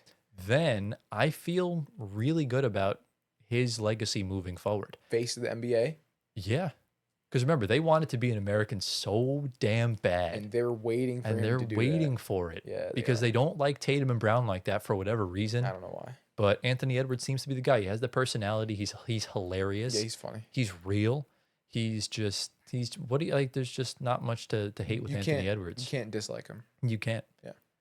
They're a And- fun team. As his favorite player, Anthony, what would he do to you? Pause, I guess. I mean, listen, I have no issue with that at all because if he does win the championship, that's obviously the first thing I'm going to say because just that's how I view him. And, he's going to be the leader of Team USA in the future post LeBron. Absolutely. So,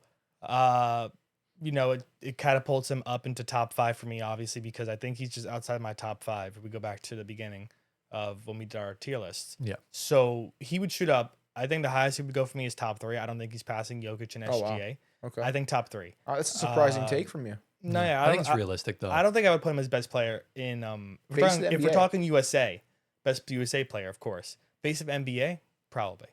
Okay. Because the narrative is that they want a USA player. So obviously that's going to be catapulting him into that conversation. But And not then- quite better than those guys that you just named. are they? No, I that don't think makes so. sense. Yeah, it's totally fair. No.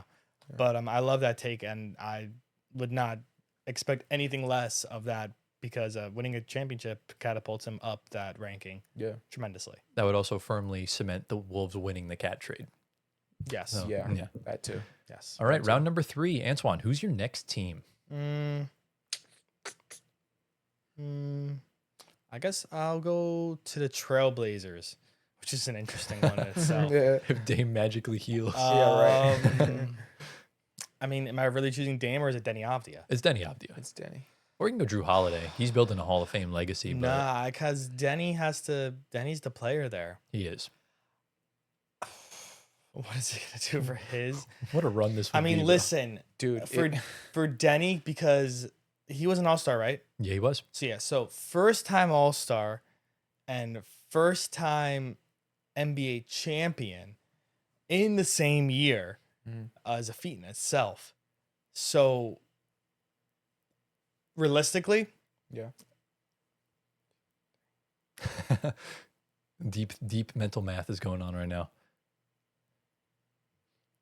My guess he's going to wind up a top 10 based on where I think his mind is at, which I think would be totally fair. I mean, he's averaging his points per game has dropped off a bit. He was averaging is it? 26. Now he's averaging like 23. Okay. But he also has been dealing with back problems. Yeah. That's probably been from just carrying the Blazers. Yeah. But okay, realistically, because I just counted 10 times the same thing.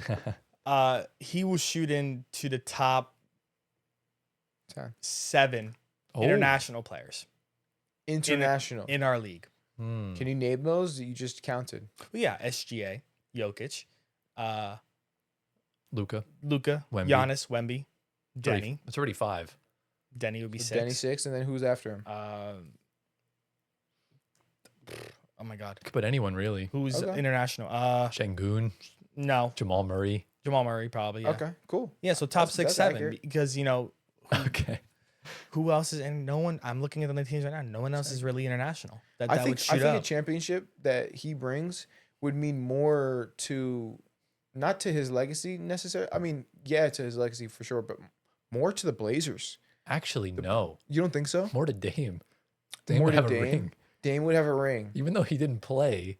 I don't like, think it would mean anything to Dame. a Dame ring, like, He would be happy, but like, he'd be so happy. All the It would like, be- it all would the be work he the- put in. I think the Portland, the city would be just. It would be so, the like, weirdest just ring for Dame, Yeah. obviously, because it's only one where he's not, Or- physically putting any input on the Right. play. So Yeah. it's just a ring for him sitting out.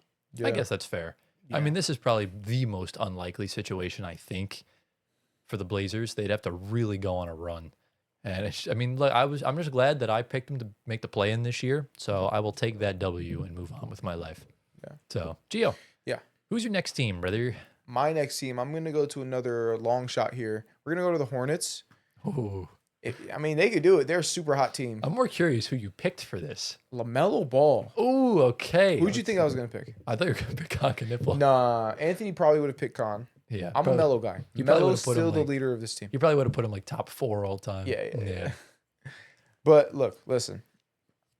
If the Hornets win a ring or win the championship, LaMelo Ball would mean the world for the next generation of basketball players. Okay, so we already Okay. know LaMelo Ball has insane amounts of influence on the youth. I don't know if you guys know this, but like at the rec center, sometimes I go to the rec center. I work there sometimes every now and again. Yeah. I see these kids like they call Melo, like when they say Melo, they talk about LaMelo LaMelo Ball, yeah. right? So the influence that he has is insane. And even the play style, like obviously they get it from Curry, but they don't really know that. But Yeah. they're really copying LaMelo Ball, where they just chuck threes or they dribble a certain way. It's all LaMelo Ball. So that would mean the world for the next generation. And what it would do for LaMelo Ball is it would cement his legacy for years and years to come. Because if you have an impact on that generation, then when those kids grow older, they're gonna be like, LaMelo, he was that guy. You know what I'm That's saying? true. Same thing happened with Iverson. Iverson had that same Yeah. effect on that next generation, that youth. That's why his legacy just keeps on going. You get what I'm saying? I really like this take. Yeah. I really like it. That's exactly the same sort of thing would happen. And obviously he would be, if you're LaMelo Ball, his play style kind of reminds me of, I don't know if this makes sense, but Magic Johnson, taller point guard. He runs the floor. He passes long passes. He's creative. He really reminds me of A just new a, age he Magic. reminds me of a lankier Steph Curry. or that. I do see similarities I in would their say a game. combination of the two. Yeah, which is a Combination. pretty good combination That's to a very have. good Could combination. you imagine, Antoine, how insufferable LeVar Ball would be if the Hornets won the championship? Well, the crazy thing is that I was gonna say, going back to Gio's point, is that realistically, I mean, I'm choosing Colin Kneppel regardless, but That's crazy. if it is LaMelo, obviously, Yeah. and it doesn't relate to anything basketball related. It goes automatically back to the family because it kind of cements the legacy that his father was right about the youngest son being the best player of all of them. True, yeah. And it kind of takes a little heat off Lonzo to some degree. Again, I don't really associate Lonzo with being like LaMelo, obviously. It would go They're focus brothers. LaMelo, but it would kind of fulfill LeVar's Prophecy. just prophecy on LaMelo being the best because he did say LaMelo was the best. So if he's the And youngest, he's already the Um, best. if Like, he's the youngest, this will be a pause. The little ball that could. there you go. There you go. Yeah, The little it ball is. that could. Um, I think it would be a very So- based championship, and the Hornets Yeah. could genuinely do this. I wouldn't call it a long shot.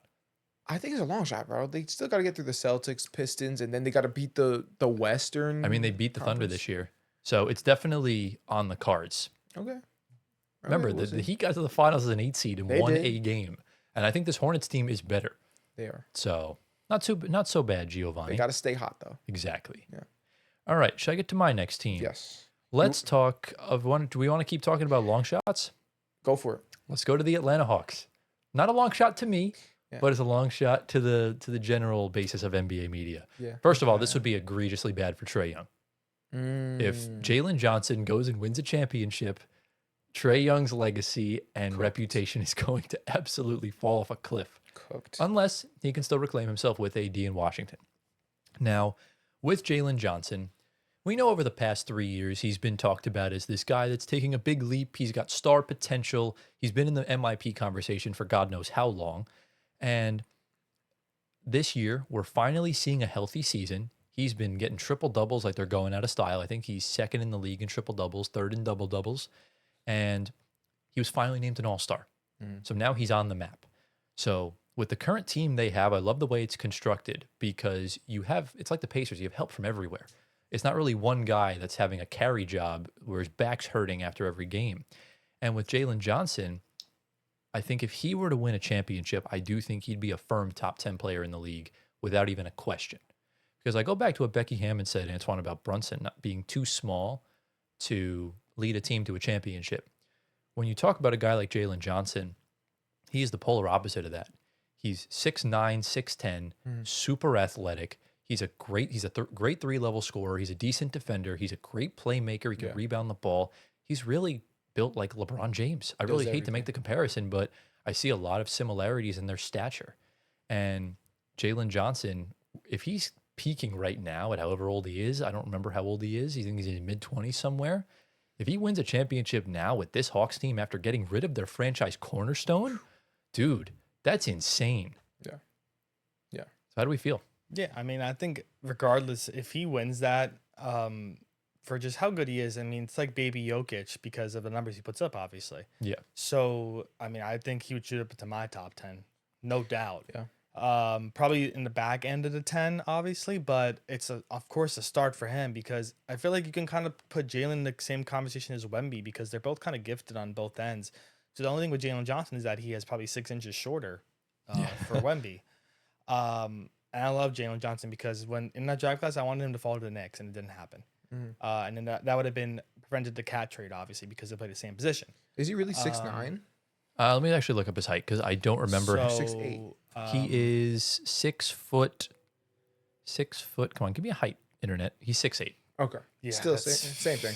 Yeah, and But yeah, I mean, he's just getting started realistically because the one ring is in his younger years, so Right. he'll take off, Yeah. and Could lead to more. yeah, that's I think it literally would the only do thing I would have for that. like the fact that the Hawks have no big men, and if they go on this run and actually win it, that is crazy. So like My that draft- alone is my just drafts like look a lot plus better. points for him. My drafts look a lot better with small ball lineups. Oh, true. It's all he drafts. I mean, it worked with the Warriors. Well, he had Ben Wallace at the shooting guard one time. So how does that work? Because he's a shooting guard. You know. Okay, definitely. Well, look, I think it's realistic. I think they will beat the Cavs. I think they can beat the Pistons. I think they could beat the Celtics and Knicks. And then I think they could beat whoever comes out of the West. Well, listen, the Cavs are frauds, Okay. so they'll beat the Cavs. But Okay. after that, they're cooked. I don't know, bro. I don't know. We'll see, man. If Look, Cade's not 100%, I think the Hawks could easily beat them. I'm rooting for you and your agenda, but I just don't. I didn't see it last year either. You did But not I see it don't last see year. it this year. The only reason you so, picked the Pacers to beat the Cavs is because you hate the Cavs. yeah. So is true. is what it is. Anyways, let's get into round number 4. Antoine, who's your 4th team? I mean, Should we let's do a speed round for this one. Okay. One speed Oh. round. Let's go. I mean, I Okay. already did my speed round play. did Just yours? so you know. Okay. I mean, So I have one more team that's the speed round. yeah, go for it. The Heat. Like Bam. Obviously. 83 points in a game, win a championship. This In a finals would game. listen. The thing with Bam is, where can I really go here? Because I mean, I wouldn't actually go I for a ha- player here. okay, I know exactly where he's going. Yeah. If the Heat win this as a 10 seed to get in to be an 8 seed, obviously to play the Pistons, just give Eric Spoelstra the best head coach in the history of the NBA. Honestly, the history of sports at that point, bro. If he does this without Jimmy Butler, Oh my god. if he leads a team with Tyler Hero and Davion Mitchell to the promised land, Yeah. I wouldn't go all of sports just yet. I would stick to all of NBA because if we're going all of sports, you can name a lot of guys. Oh. Bill Belichick. No. nice Brady Merchant. Yeah. No, Brady come Merchant. on. We Brady can. Merchant. terrible. Okay. I don't think he would pass Steve Kerr. Oh, I Are think you kidding me? he's already Or better Pop? than Steve Kerr. Oh, Pop's a different story. I don't think he would understand pass that. Pop. I don't think he would pass Vince Lombardi, Bill Parcells. All the old Yankee coaches from back All in the the day. yeah. right, right. I I think think in the NBA is perfect Fair. where it's at. All right, fair. Fair. Yeah, I think that's okay. fair. Or maybe all of basketball if you want to include the college basketball and like Nah, because Gino Auriemma has won so many titles with women's Okay. UConn. So, yeah. and same thing with Coach K. He's won so much with Duke. I think he'd definitely be in the conversation with Pop and Red Auerbach and Phil Jackson for the best NBA coaches of all time. Oh, for sure. Phil Jackson has fallen off my greatest head coaches of all time That's fair. because of the Knicks. I forgot he had that. unfortunately. I forgot he had that cameo with them. All right, let me get into my next one. Yeah, what you got, G? You have a speed one? Since Speed one. This is speed. Ready? Yeah, what you got? Magic. Mm, Yeah, well, let's do the Magic. okay. It This is might not Magic. be as speedy as I thought, though. So Magic. If Paulo Banchero, Boncaro? how do I say it? Banchero. Banchero. There you go. If he gets a ring, he would become the next LeBron. Oh my God! Why are we doing this again, Dude, bro? listen, like If kind he- of similar to no. what you said about If- Jalen Johnson. If he gets a Same ring, build. Mhm. he gets taken out of the overrated combos for probably Well, half duh. of the next season. I think that's a given. And then when it Yeah. happens again, he's back in the overrated convo. Yeah, That's it. dude. If they, That's literally it. if they win the finals this year, it's gonna be the biggest fluke in sports history, bro. Bro, listen. He's going to assert his dominance over all the younger players. And he's going to be like, what's LeBron thing? Boom, silencer? boom, boom. And then what was it? I forgot. He It was like- something he like like- that. Yeah, Right that. up to the sky or whatever. Oh no, So- he just does like that. Yeah. So he would be that guy. He'd be the next Braun. He's like you said about Jalen Johnson. He's 6'9", 250, athletic. You know what I'm saying? I think it would just answer all my questions about Paolo Banchero. And like, I just don't think he wants it enough. Mm, And I think that would prove that he does. he does. Fair. And I think if he truly locks in, good He things could can do happen. that. Yeah. I agree Well, with that. I think the follow question to just, I guess, being hot for a month or two is that if the sustained success continues into the next season. Right. If you see a complete drop off from the entire team, including Paulo himself, it's a fluke, obviously. Well, let me raise you this. If one of Bane or Franz underperforms, you could easily trade for a guy like Giannis. Hmm. And you can continue that sustained success with an even better player But on if the roster. they're winning the finals, you're banking on Bane and Franz being the reason why they get there with Paulo. Right, Because but it's lem- not just the whole team. But if the Magic do win, it'll be the 8th consecutive year we don't have a repeat champion. And a lot of times the championship rosters stale out. You make the roster infinitely better by adding Giannis, or even just adding any other better player, whether it's Kawhi or whoever. I think that could definitely make a big difference. And Jamal Moses saves his job. Oh, true. Yeah, that's a big that thing. too. Yeah, I didn't even Mhm. think of that. So Yeah. yeah, I don't Yeah. mind it. Okay. All right, should I go to more an obvious one? We've been talking about long shots for a while. Let's do it. Let's go to the OKC Thunder. Let's talk about Shea Gilgeous-Alexander. There's a lot really that can go into this because he still should win his back-to-back MVP, Yeah. and then he'd win back-to-back championships, and then back-to-back Finals MVPs. Yeah. Likely beating the Nuggets or Timberwolves for a back-to-back year, and then knocking out Wemby or Luka. Man, he's really going to climb. He's really going to climb. He will overtake Jokic for the best player in the world if he hasn't already. Yeah. That's a definite. I think he already is. We're looking at a top 3 guard peak of all time, top 5, top 10 peak of all time. Whoa. It's the truth. Top 3 guard peak of all time. Guard peak of all time. Yes. Do you know that it consists of shooting guards as well? Yes, I'm very aware of that. Okay. I'm very aware of that. You're going for it. Okay. I Keep mean, going. What else? If you in a two years already, even if he does this next year too, like you're looking at 2 years in a row of back-to-back MVPs, averaging 30 on over 60% true shooting, and carrying your team to 65 and 68 wins, and winning 2 championships off the back of that, Okay. while going on a ridiculous run. I mean, last year he knocked out Ja Morant, Nikola Jokic, Anthony Edwards, and Tyrese Halliburton. And this year, if he were to go on that run, he'd knock out either he could knock out Kawhi, or he could knock out Steph. Then you're knocking out either Jokic or Ant, and then either Luka or Wemby, and then you're knocking out whoever comes out of the East. So he would climb into my top 20 players of all time. So let me ask you, what conversations would he enter in terms of the top 3 guard peaks of all time?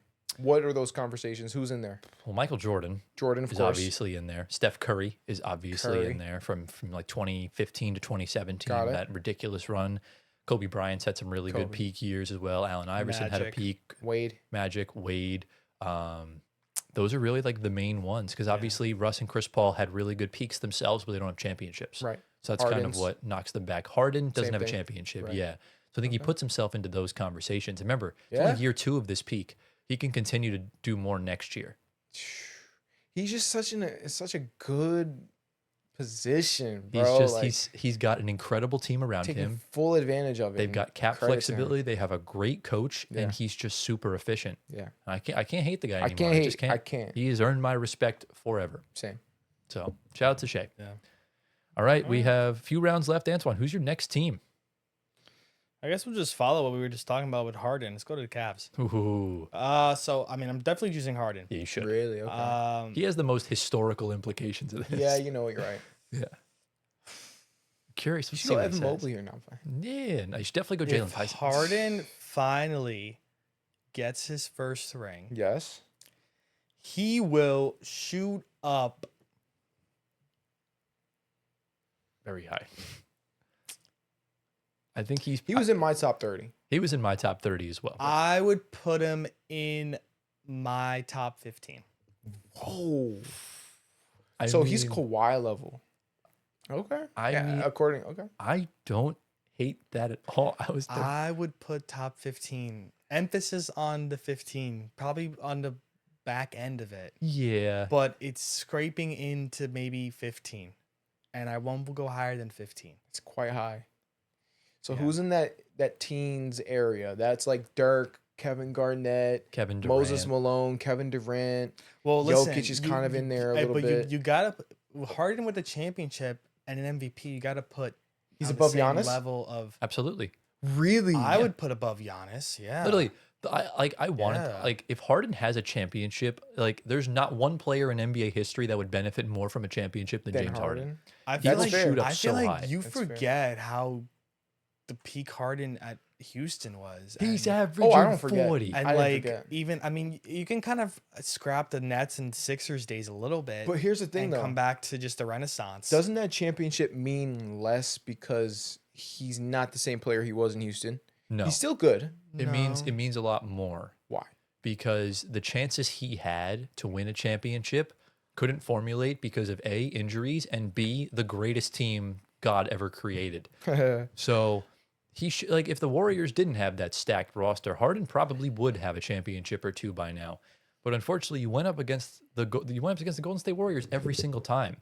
And then by the time the bubble came around, the Rockets just weren't that good anymore. And the Nets were supposed to win. But again, injuries happen.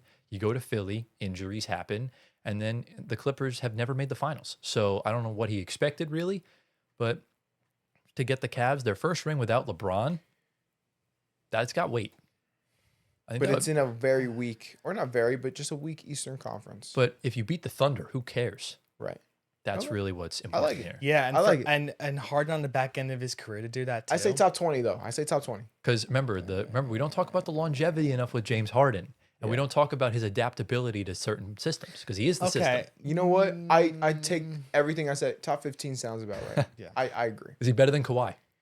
No. He would be if that's the case, because Kawhi you ranked 16th. Harden's top 17. No takes these back. I'm taking it back. He's top 17. All right, shout out James Harden. Yeah. Giovanni, Yeah. who's your next team, brother? next team? Yeah. We're gonna do. Let's do the Suns. This is a bit of a quicker one. Okay, I think Devin Booker. We're gonna go with Devin Booker here, as you should. Yeah. as I should. I almost went Dylan Brooks. Devin Booker. It would change the way that we view him in elimination games. Obviously, bro's notable for not showing up in those games. Mhm. If he wants to win a finals, he has to show up in those games. So he would turn himself into a very clutch player, even though he kind of is in some points and sometimes he's not. Fair. And it would boost him into a new tier of shooting guards, right? Consisting of guys like Clyde Drexler, guys Mm. like Okay, I'm liking it.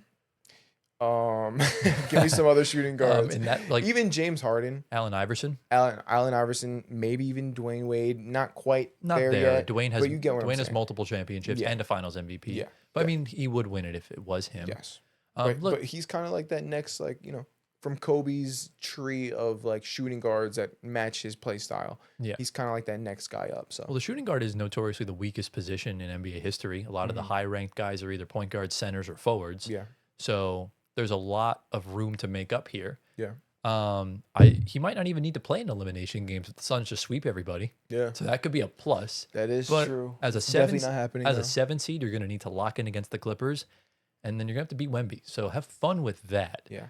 Obviously, anyone that comes out of the West, the road to winning is insanely hard. So that championship is going to have a lot of weight. A lot of weight. Well, the thing with the Suns, I mean, you bring up Book. I'm going back to the coach, Jordan Ott, in his first year. I mean, yeah. you're looking at the Cavs letting go of a championship head coach who's on your bench behind your main guy, obviously. Yeah. So, I mean, you're going back to, just that legacy that he's creating in the Phoenix first year, and it's off to, you went from Matt Ishbia talking about Bradley Beal, Kevin Durant, and 1 year you go to win a championship. You kind of turned around in literally less than 365 days. Right. And of course, if you're the Cavs, you're kind of kicking yourself that Jordan Ott leaves and turns nothing into something in one season. So, I think that's fair. Yeah.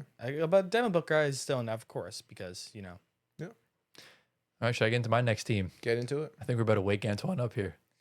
No, I have no hope in my team. So Knicks. this is not realistic at all. We're going ahead. to the New York Knicks. Again, there is a path for them to win the championship. It's not out of the question. I just don't trust them. Yeah.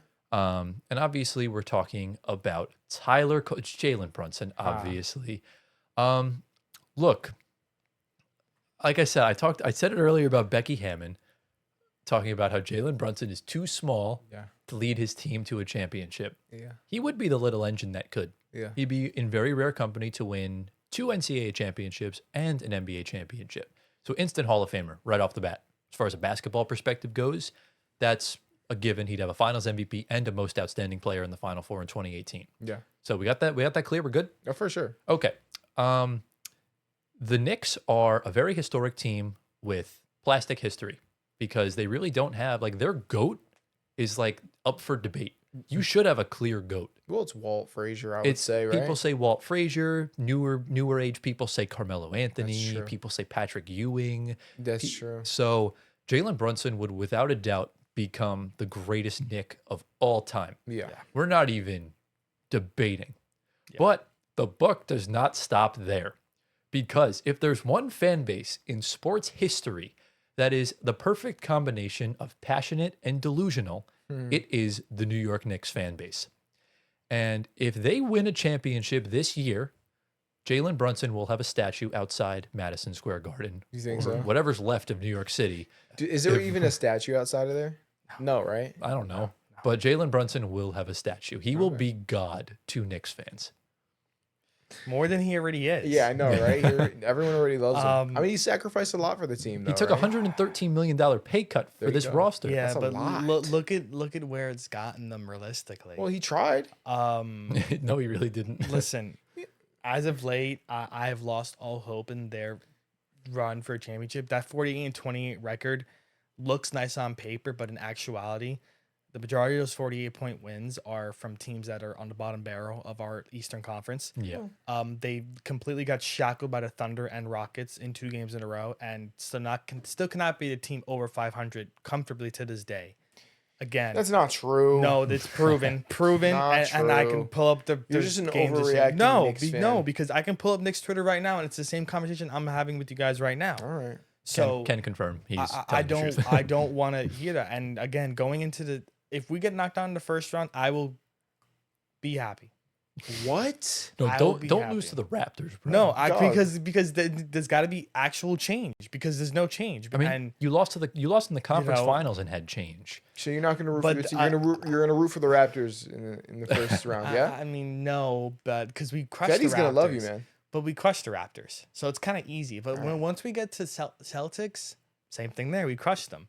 All right. When we're not playing Western Conference teams, it's a whole different story. Okay. Yeah. And then when you get to the finals, you got to go up against again a Western Conference team. And Okay, we listen. Don't play. We're not going to get into a whole segment about the Knicks like we did last time. So let's Again, finish it up. Again, Jalen Brunson. very realistic. I kept track of last episode. It was 13 minutes and 20 seconds. But that's because they Bro, are. you should they- cut that they out are- and take it as a segment for this because episode. they are a very good team that is very frustrating because they don't beat teams that are good. That is the biggest issue. Dude, we're not talking about the Knicks potentially winning. We're saying, Yeah. what does But it mean? going back- something going- just changed there. the, I think the Timberwolves just record. dropped. Okay, anyways. Oh, they did. Wow. Yeah, they just Yo, dropped. they just lost. Yeah. Yeah. Yeah.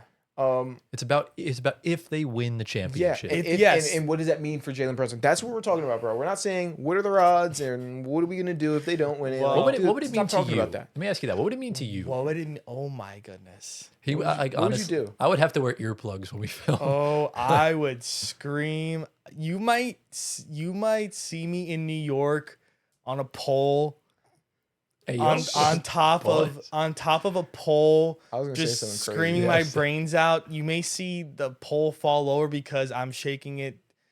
Shaking what? This is crazy talk for me. Yeah, this is crazy. I'm gonna be standing on. What are you shaking? I'm gonna be standing on top of the walking sign. That because that's Oh, by the yeah. pole. You're gonna be shaking on the Um, walking sign too? Hey, yo. No, I'm probably gonna fall off the sign and the pole, and probably to my death. We're gonna or have at Antoine least Suss moments. Some Like, some form of injury. Because Bro. you're What gonna would- see me going crazy. what would it mean for Brunson? I mean, that's the one reason why he came there. Would Just it to be- change. It means everything to us because it has been over 30 plus years, and this guy Would he comes be in- better than Halliburton? Yes, That's all I 100%. wanted Yeah, to he know. would be. He would be better than Melo, in my eyes. Brunson would be. Realistically. Brunson would probably jump into the top 7 NBA players, and you're looking at a situation where New York City hasn't had a Big 4 title since the Giants in 2014, 2012, whatever year it was. And then Cat would be looked at as a god. Yeah. There'd be no hatred. I'd still think there would be Mikhail hatred. Yeah. It depends on how he plays. Yeah, So, All right, and get into your next team, bro. but Yeah, get into your That's it. into your Get into next penultimate team. You're not your team's not the Knicks, okay? Gio, I'm talking about my team. Stop it. What is your penultimate team, Antoine? It's crazy because I have the 2 most historic best teams in the history of the NBA. Oh, Lakers and Celtics. Exactly. Pick whichever one you want. So we're gonna go to Gio's favorite team, the Lakers. Yeah. So LeBron James. No, don't talk about LeBron, bro. No, Alright, it's, fine. it's Fine. Luca. No, it's Luca. wait real quick before I start to cut you off. Would LeBron pass Jordan if Absolutely not. Yes. If He's he- the third option. No, but what I'm saying is if LeBron wins Finals MVP, if he actually outplays Luca and the Lakers win, He might. yeah. Five- He's five I already- would not rings? see that happen. he's bro. already past Jordan regardless. That's my agenda. Gio's agenda is very different. yeah. So the Luca. So again, if I'm following this, Luca MVP, he gets it. He gets the Finals MVP, wins the chip. He is the best player in the world. Pretty simple. He's in the conversation. I think a That's it. championship would do that, especially combining that with the 2024 run, where Gotta we have saw to. we saw two glaring issues with that man. It was being in shape, or actually three: being in shape, being a good, like not being a liability on defense, and not crying to the refs. Yeah. And I hate that the one team he got traded to is the one team that cries like no tomorrow to the refs. Like I've never been to a Lakers game in person, but I can imagine after every play, they're in the ref's face, like, bro, Yeah. like what, like Yeah. you know, it is what it is. But Gio, what do you think about that? I agree. I mean, yeah, Luka would obviously become the best player in the league if he wins the championship. I think that's pretty. Maybe the stats LeBron show. hangs it up after that. Oh, I would absolutely retire. I would like F the retirement tour. If I'm retiring on my 5th ring, Yeah. but then again, if the roster's that good, he might want to try and repeat. Knowing Yeah. LeBron, he'll probably play another year. That we, means we all been that saying he's means gonna hang it out. DeAndre but- Ayton gets a Oh my gosh. ring. He should have a ring. There's no reason why the Suns lost that series. It's You still, hate the box, dude, bro. they didn't deserve You it. hate They Giannis, didn't bro. deserve it. bro, bro. It's okay. Oh, it's in the I'm gonna past. cry now, you're, bro. you're healing. I get it. I still haven't healed from that stupid toe, bro. Stupid toe. Oh, my God. that ashy ass toe, bro. Listen, can we get into that right now? Oh, are you talking about the? I'm talking about the Rockets. Oh, okay. I thought you were talking about the Bucks. I'm going to talk about the Rockets. Yeah. So, Kevin Durant. Speaking of the ashy toes, if Kevin Durant wins a ring with the Rockets, that will be his only respectable ring. Number Yeah. one. Okay. I don't think most people respect his other 2 rings with the Warriors. That's just me.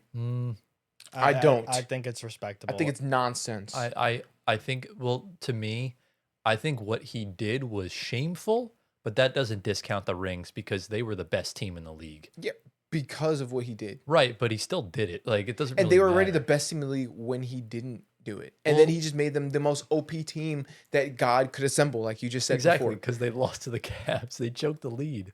And then KD comes in. I mean, that 2017 Warriors team, in my opinion, is the best team of all time. It is. So- Because Kevin Durant, a top 12 player of all time, I value joins the best team of all time. right 72-10, or what was it, 73-9, 73-9.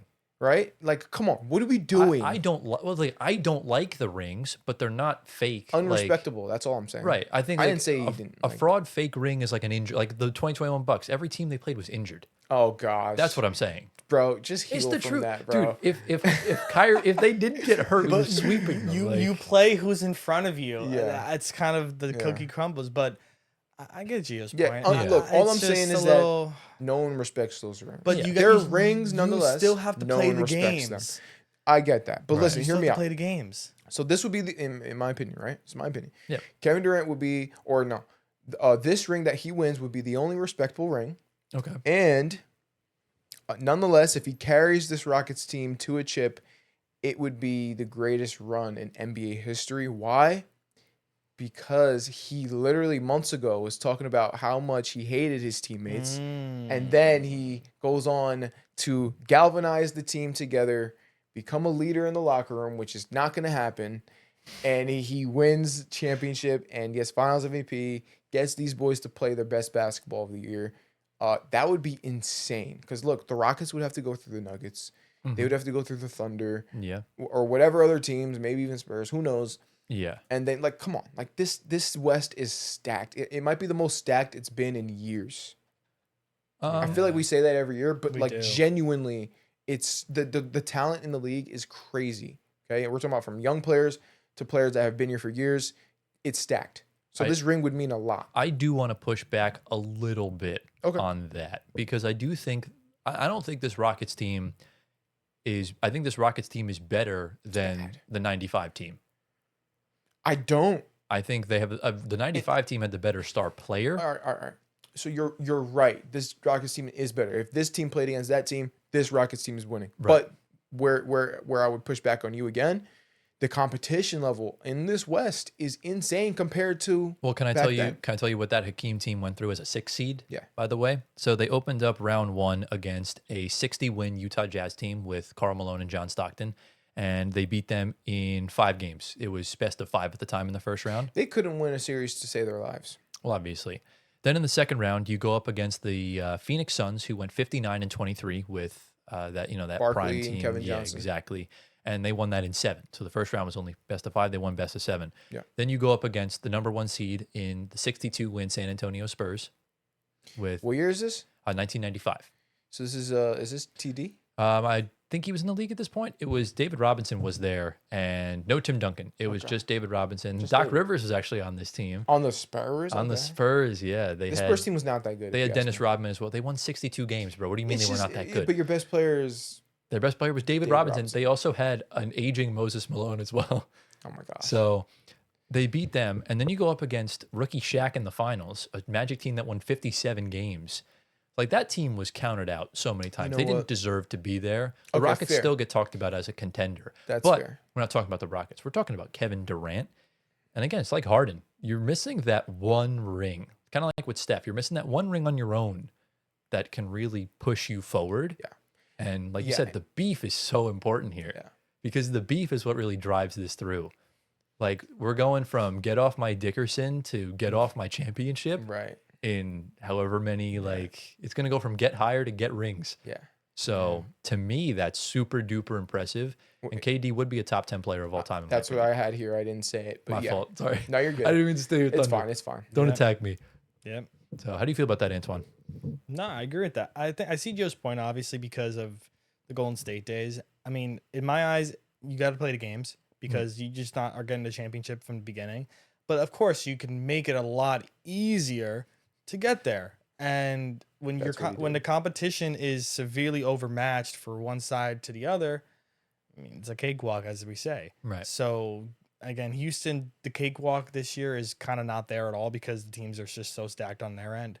So again, Gio, it makes it respectable for him, obviously, and for the team that is the Rockets and what we've seen this Yeah. past season with the Burners, it would just be a happy ever-ending story for that team. You know what's gonna happen? They're gonna beat the Pistons in like 6 games, and you're gonna see a leaked screenshot KD saying we should have won this in 5 if freaking Amen Thompson hit that game winner. No, bro. Alpi threw the ball out of bounds. Alpi needs to be traded off the team. Yeah, Alpi. Alpi, good old Alpi. Yeah. Anyways, Tyler, last team. this is my final team because you guys still have one more each, if I'm not mistaken. So when we did this a couple weeks ago, we had the Bucks involved because they were only a half game out of the play, and then they just completely collapsed. Giannis got hurt, so we just rotated it. Normally, I wind up getting Milwaukee, but we're not talking about Milwaukee. So my last team is Gio's favorite team of all time, the Golden State Warriors. Now, I saved this one for last very specifically because I think this is a long shot that is realistic for the standards of where they are. And I think this has the capability to be the most game-breaking legacy changer of all time. So right now, the Warriors currently sit 10th in the West with a 36-39 record. They are firmly locked into the play-in. There's no telling where in the play-in they'll fall, but right now they're slated to play the Portland Trailblazers in the first play-in game, which they probably will win. And then if you win that game, there's no chance the Clippers are losing to Phoenix, and you're going up against a hobbled Suns team that they easily could win with experience. And then you're left with a date with OKC. If you somehow win that, you go on to play the winner of the Nuggets and now Rockets. And if you somehow win that, you're playing either the Lakers, Timberwolves, Spurs, or Kawhi Leonard. And if you somehow win that, then you're off to play either Cade, Tatum and Brown, Brunson, Harden, Jalen Johnson, Knipple. There's really I feel like there is another play-in team that can make a deep run. And I think the Warriors probably have the best shot at doing it purely because of Mr. Wardell. I like the acquisition of Porzingis. And if he does this with untouchable B pods, with Jimmy Butler and Moses Moody done for the season, I think Steph Curry becomes the greatest point guard of all time. And I think he will jump into the top 5. I think that's easy to say. Yeah. Now, let's get a little uncomfortable. Okay. Does Steph Curry become better than LeBron James all time? No, Why? because More championships than Bron. right. But like I said, when like you talked about with Kevin Durant, the super team warrior rings don't hold as much weight as the other two. I think, in my opinion, the 2016 Cavs is one of, if not the hardest ring to win. Agreed. A 7. I don't remember how many games they won. 7. Was it the 73-9 was when they blew the series, right? Yeah. Yeah, 73-win team that blew a 3-1 lead in the finals. And LeBron James just went, it's crazy. Along with the all-time accolades and stuff like that, I think Steph Curry would pass Magic up. Okay. Yeah. And I That's think fair. Bird, Kareem, and Jordan would be in front of them as well. In front. Okay. So I think think that's fair. there anything else down with the Warriors? I like Yeah. that take, honestly. Because And I'm not even a Curry fan. looking at his resume from there, he'll have the 3-point record. Yeah. When he retires, he will pass Russ for the most points by a point guard. Yeah. He will have 5 championships. He will have 2 Finals MVPs. Should have 3. I still don't know why they gave it to Iguodala. And he'll have back-to-back MVPs. One of them being the only unanimous one in NBA history. If Steph can win with this roster, with this monstrosity of an abomination of a roster, my God, bro. Yeah.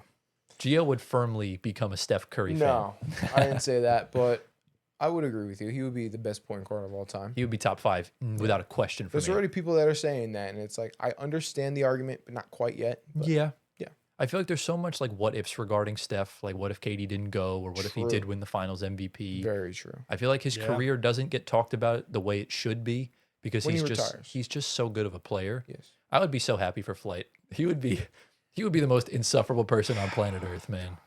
Look at Curry, man, so inspirational. But anyways, we're ready for the final All rounds. right. Unless Yeah, you have let's anything go. else to add with the Warriors, Antoine. Last I couple mean, no, teams. I think I would agree with what you said. Best point guard of all time, top 5, of course, Michael, LeBron. You said Bird and Kareem Kareem. are ahead of him. So, yeah, I mean, I can't think of anybody else that would go below because Magic would be 5th. So he would pass him, obviously. Right. So, Well, you had Bill Yeah. Russell 5th and Magic 4th. That's I mean, crazy. yeah, Terrible list. I guess. So that's Bill Russell for me then. It is what it is. So, but yeah, I can't think of anything else for that team, Yeah. obviously. Yeah, it's pretty much all you can do. So, Get into that yeah, next we're one, going to bro. close off on the Celtics. So, all right, this is Who'd you talk about? very I'm curious. interesting. I mean, you kind of have to tackle the duo at Yeah. once. Agreed. I don't think you can go one way or the other. Presumably Tatum is the Finals MVP, so you have 1 and 1, and essentially that leaves the question of the best duo of all time. Oof. And No. why? What the hell? I didn't even get the words out. Jordan and Scotty have 6 rings together. Oh my God! Please. Okay, can I formulate it to the best duo of our time and being alive? That's fair. Best Okay. in modern NBA history. The best duo in modern NBA history. Still best of all time. Anthony's mad at you. I'm so mad. I'm so mad. Because, but okay, did Pippen win a Finals MVP? No. No, that's a good point, though. So you got 1 and 1. I think you can make the argument. You know what? Go off. Go have your fun. You have one do. I mean, well, Tatum should have gone the first one realistically. No, he. but- I think it was either or, to be honest with you. There the wasn't list- one that was okay, so significantly if you better. if in the way it's happening, 1 and 1. So one gets Okay. the Tatum 1 and Brown 1. They both have a ring, both rings. One of them got them to each of them. They kind of in the conversation because Pippen doesn't have that Finals MVP Right. and 6 rings. I guess whatever talks obviously, but we're talking about before we think- were born. I think if they both win Finals MVP and they both win regular season MVP, then we're talking in terms of best duos of all time. Yeah, but that's not happening. That is not happening. That's so not no one's happening. passing Jordan and Scotty. I'm sorry. And Tatum's come back from a torn Achilles and wins a title in his first year back. I think that means a lot for both of them, to be honest with you. I think both of them would leap into my top 35. Mm-hmm. If Brown wins the Finals MVP, that's got more weight because he'll have 2 in 3 Yes. years. Yes. He'll move up a He'll lot. be the best player on the team. Like, Holy crap! The Sixers Sorry. just Ace of the jumped team. up to 6th. The Raptors fell out. They're in the play-in. can I talk about Oh, them right now? wow. Can I talk about the Sixers right now? Holy Actually, crap. Were we done about the Cells? Are we Celtics? done with the cells? I think that they could be potentially the best star combo. Because obviously Pippen wasn't like an all-star, Yeah, but he kind of was. It's like it's such a gray Yeah, area. he was. So I Oh don't my know. god! I just noticed that. I'm sorry. yeah, the Raptors fell into the play-in, man. That's fall from grace. I guess they're back where they kind of belong, I guess. Let me talk about the Sixers because now the Sixers are in the 6th seed. That's right. Oh, we're gonna get smoked by them. 6, 7. Okay. All right, let's go. Sixers. It's 7-6. Wait, Gio, What? the 76ers just went from the 7th seed to the 6th seed. Oh my gosh. That's bro. crazy. insane. All right, so talk about the All right. Sixers, man. I'm curious to 76ers. see what angle you went from this. Yeah, this is interesting. I went from multiple angles, if I'm being honest. So talk about all of them, to be honest with you. So I went from the Maxey angle first. So a ring for Maxey would make him a Philadelphia legend, right? Mhm. Philly hasn't had a championship since Eagles. 1980s Like the 70s or 80s with Moses Malone and Dr. J. Yeah, so it's been a while, Very long multiple time. decades. Put it this way, Gio. This team has not gotten out of the second round since 2001. There you go. So There you go. Since yeah. Iverson. So obviously that would put Maxey's name up there with Iverson right away. Yeah. Yeah. And obviously, like, if you're mentioning conversations in Philadelphia with Iverson, you're doing something. Yeah. What else did I put here? It would also validate his fast and explosive play style. Ah, yes. I feel like a lot of times people or point guards who are fast, explosive get a bad rap. I think This is mostly because of more Russell Russ Westbrook. propaganda. Yeah. No, this is true. This is true, though. I think Russell Westbrook and other players that play with that play style get a lot of, what is it, the word slack for Slack. their play style. They Flack. say you can't win flack. Yeah. That's the word. You can't win with this play style. If Maxey wins, he would validate this play style, I don't know which about- I am all for. I don't know about validating. I feel like he controls his speed a lot better. He gets a little. He does, and that's why the conversation's there, because he Yeah. does screw up at times. Yeah. All right, let me see. What was the other angle? The other angle, finally, right here to finish it off, Embiid. This is the perfect ending, I think. You think so? Yeah. Embiid, man. Can we talk about Embiid? If Embiid gets this and he goes on a crazy run, and Finals he's MVP? Finals MVP. Let's say Embiid gets Finals MVP. His version of the Sunday Scaries is the second round. Yeah, if he could find a way to get through that, dude. Yeah, if Embiid somehow wins this championship, Everything we said about him's out the window. I think so. I think you Yeah. have to say that. And after battling through all these injuries, right, all this controversy, everyone's saying, oh, he's soft, or everyone's saying, he's become one of the most hated players in the league, right? right? Wins Finals MVP. My goodness, does that do wonders for his legacy? Yeah. And I think it would bring him up into the top 20 all time. I don't know about top 20. Mm-mm. Think about it. Hear me out. A championship, Finals MVP, Yeah. regular season MVP, Mhm. one of the best big men of all time. He can move with the best of them. He's huge, 7'1", 300 something pounds. Yeah. He can body with Shaq, maybe. I get that. You see him as like talent wise, insane. But that's Now he again- has a championship But to that's match where, that. that's where you have Giannis, though. We have Giannis lower. So I think he would go a little below Giannis, because I also Where would don't. he go? He would probably go, if Giannis had 22, Embiid would probably be in my top 25. Top 25. Okay. I think that's fair, because Embiid, I don't want to excuse the dropping he's had in the playoffs, because he is statistically the biggest playoff dropper the league's ever seen. So that's what's tough. But this season, I mean, we're not talking about it Well, enough. Harden is as well. Harden's not a playoff riser. Exactly. So, like, you put Harden in the top 15. What about Embiid? Well, Harden's had a lot more longevity with his prime play. Embiid, we haven't seen too much of it because of the injuries. He hasn't had a good start to his career. Got it. But this season, Embiid's averaging 27, 7, and 4 Wow. on 27? 26.9 points My God. this season. He's going crazy. He's And up he's there. playing really well. He's shooting almost 55% from inside the three-point line. And I don't know if you guys know this, but his defense is really good as well. Yeah, because Embiid doesn't have to carry the load anymore, because finally someone's helping him. Mm-hmm. And Maxi's been that consistently good number one option. Yeah. Yeah. And across the board, you're getting help from the rest of the team. Like Kelly Oubre's no slouch. VJ Edgecombe, we all know he's having a great Paul rookie George year. Paul George dropped 39 points Yeah. in three Yeah, quarters. this would be a big thing for Paul George also. If he wins a championship, he probably gets into like the top 75 players of all time if he's not Yeah. already in. I don't remember. Yeah. Mm-hmm. But the one person who will benefit the least from this is Daryl Morey. Mm-hmm.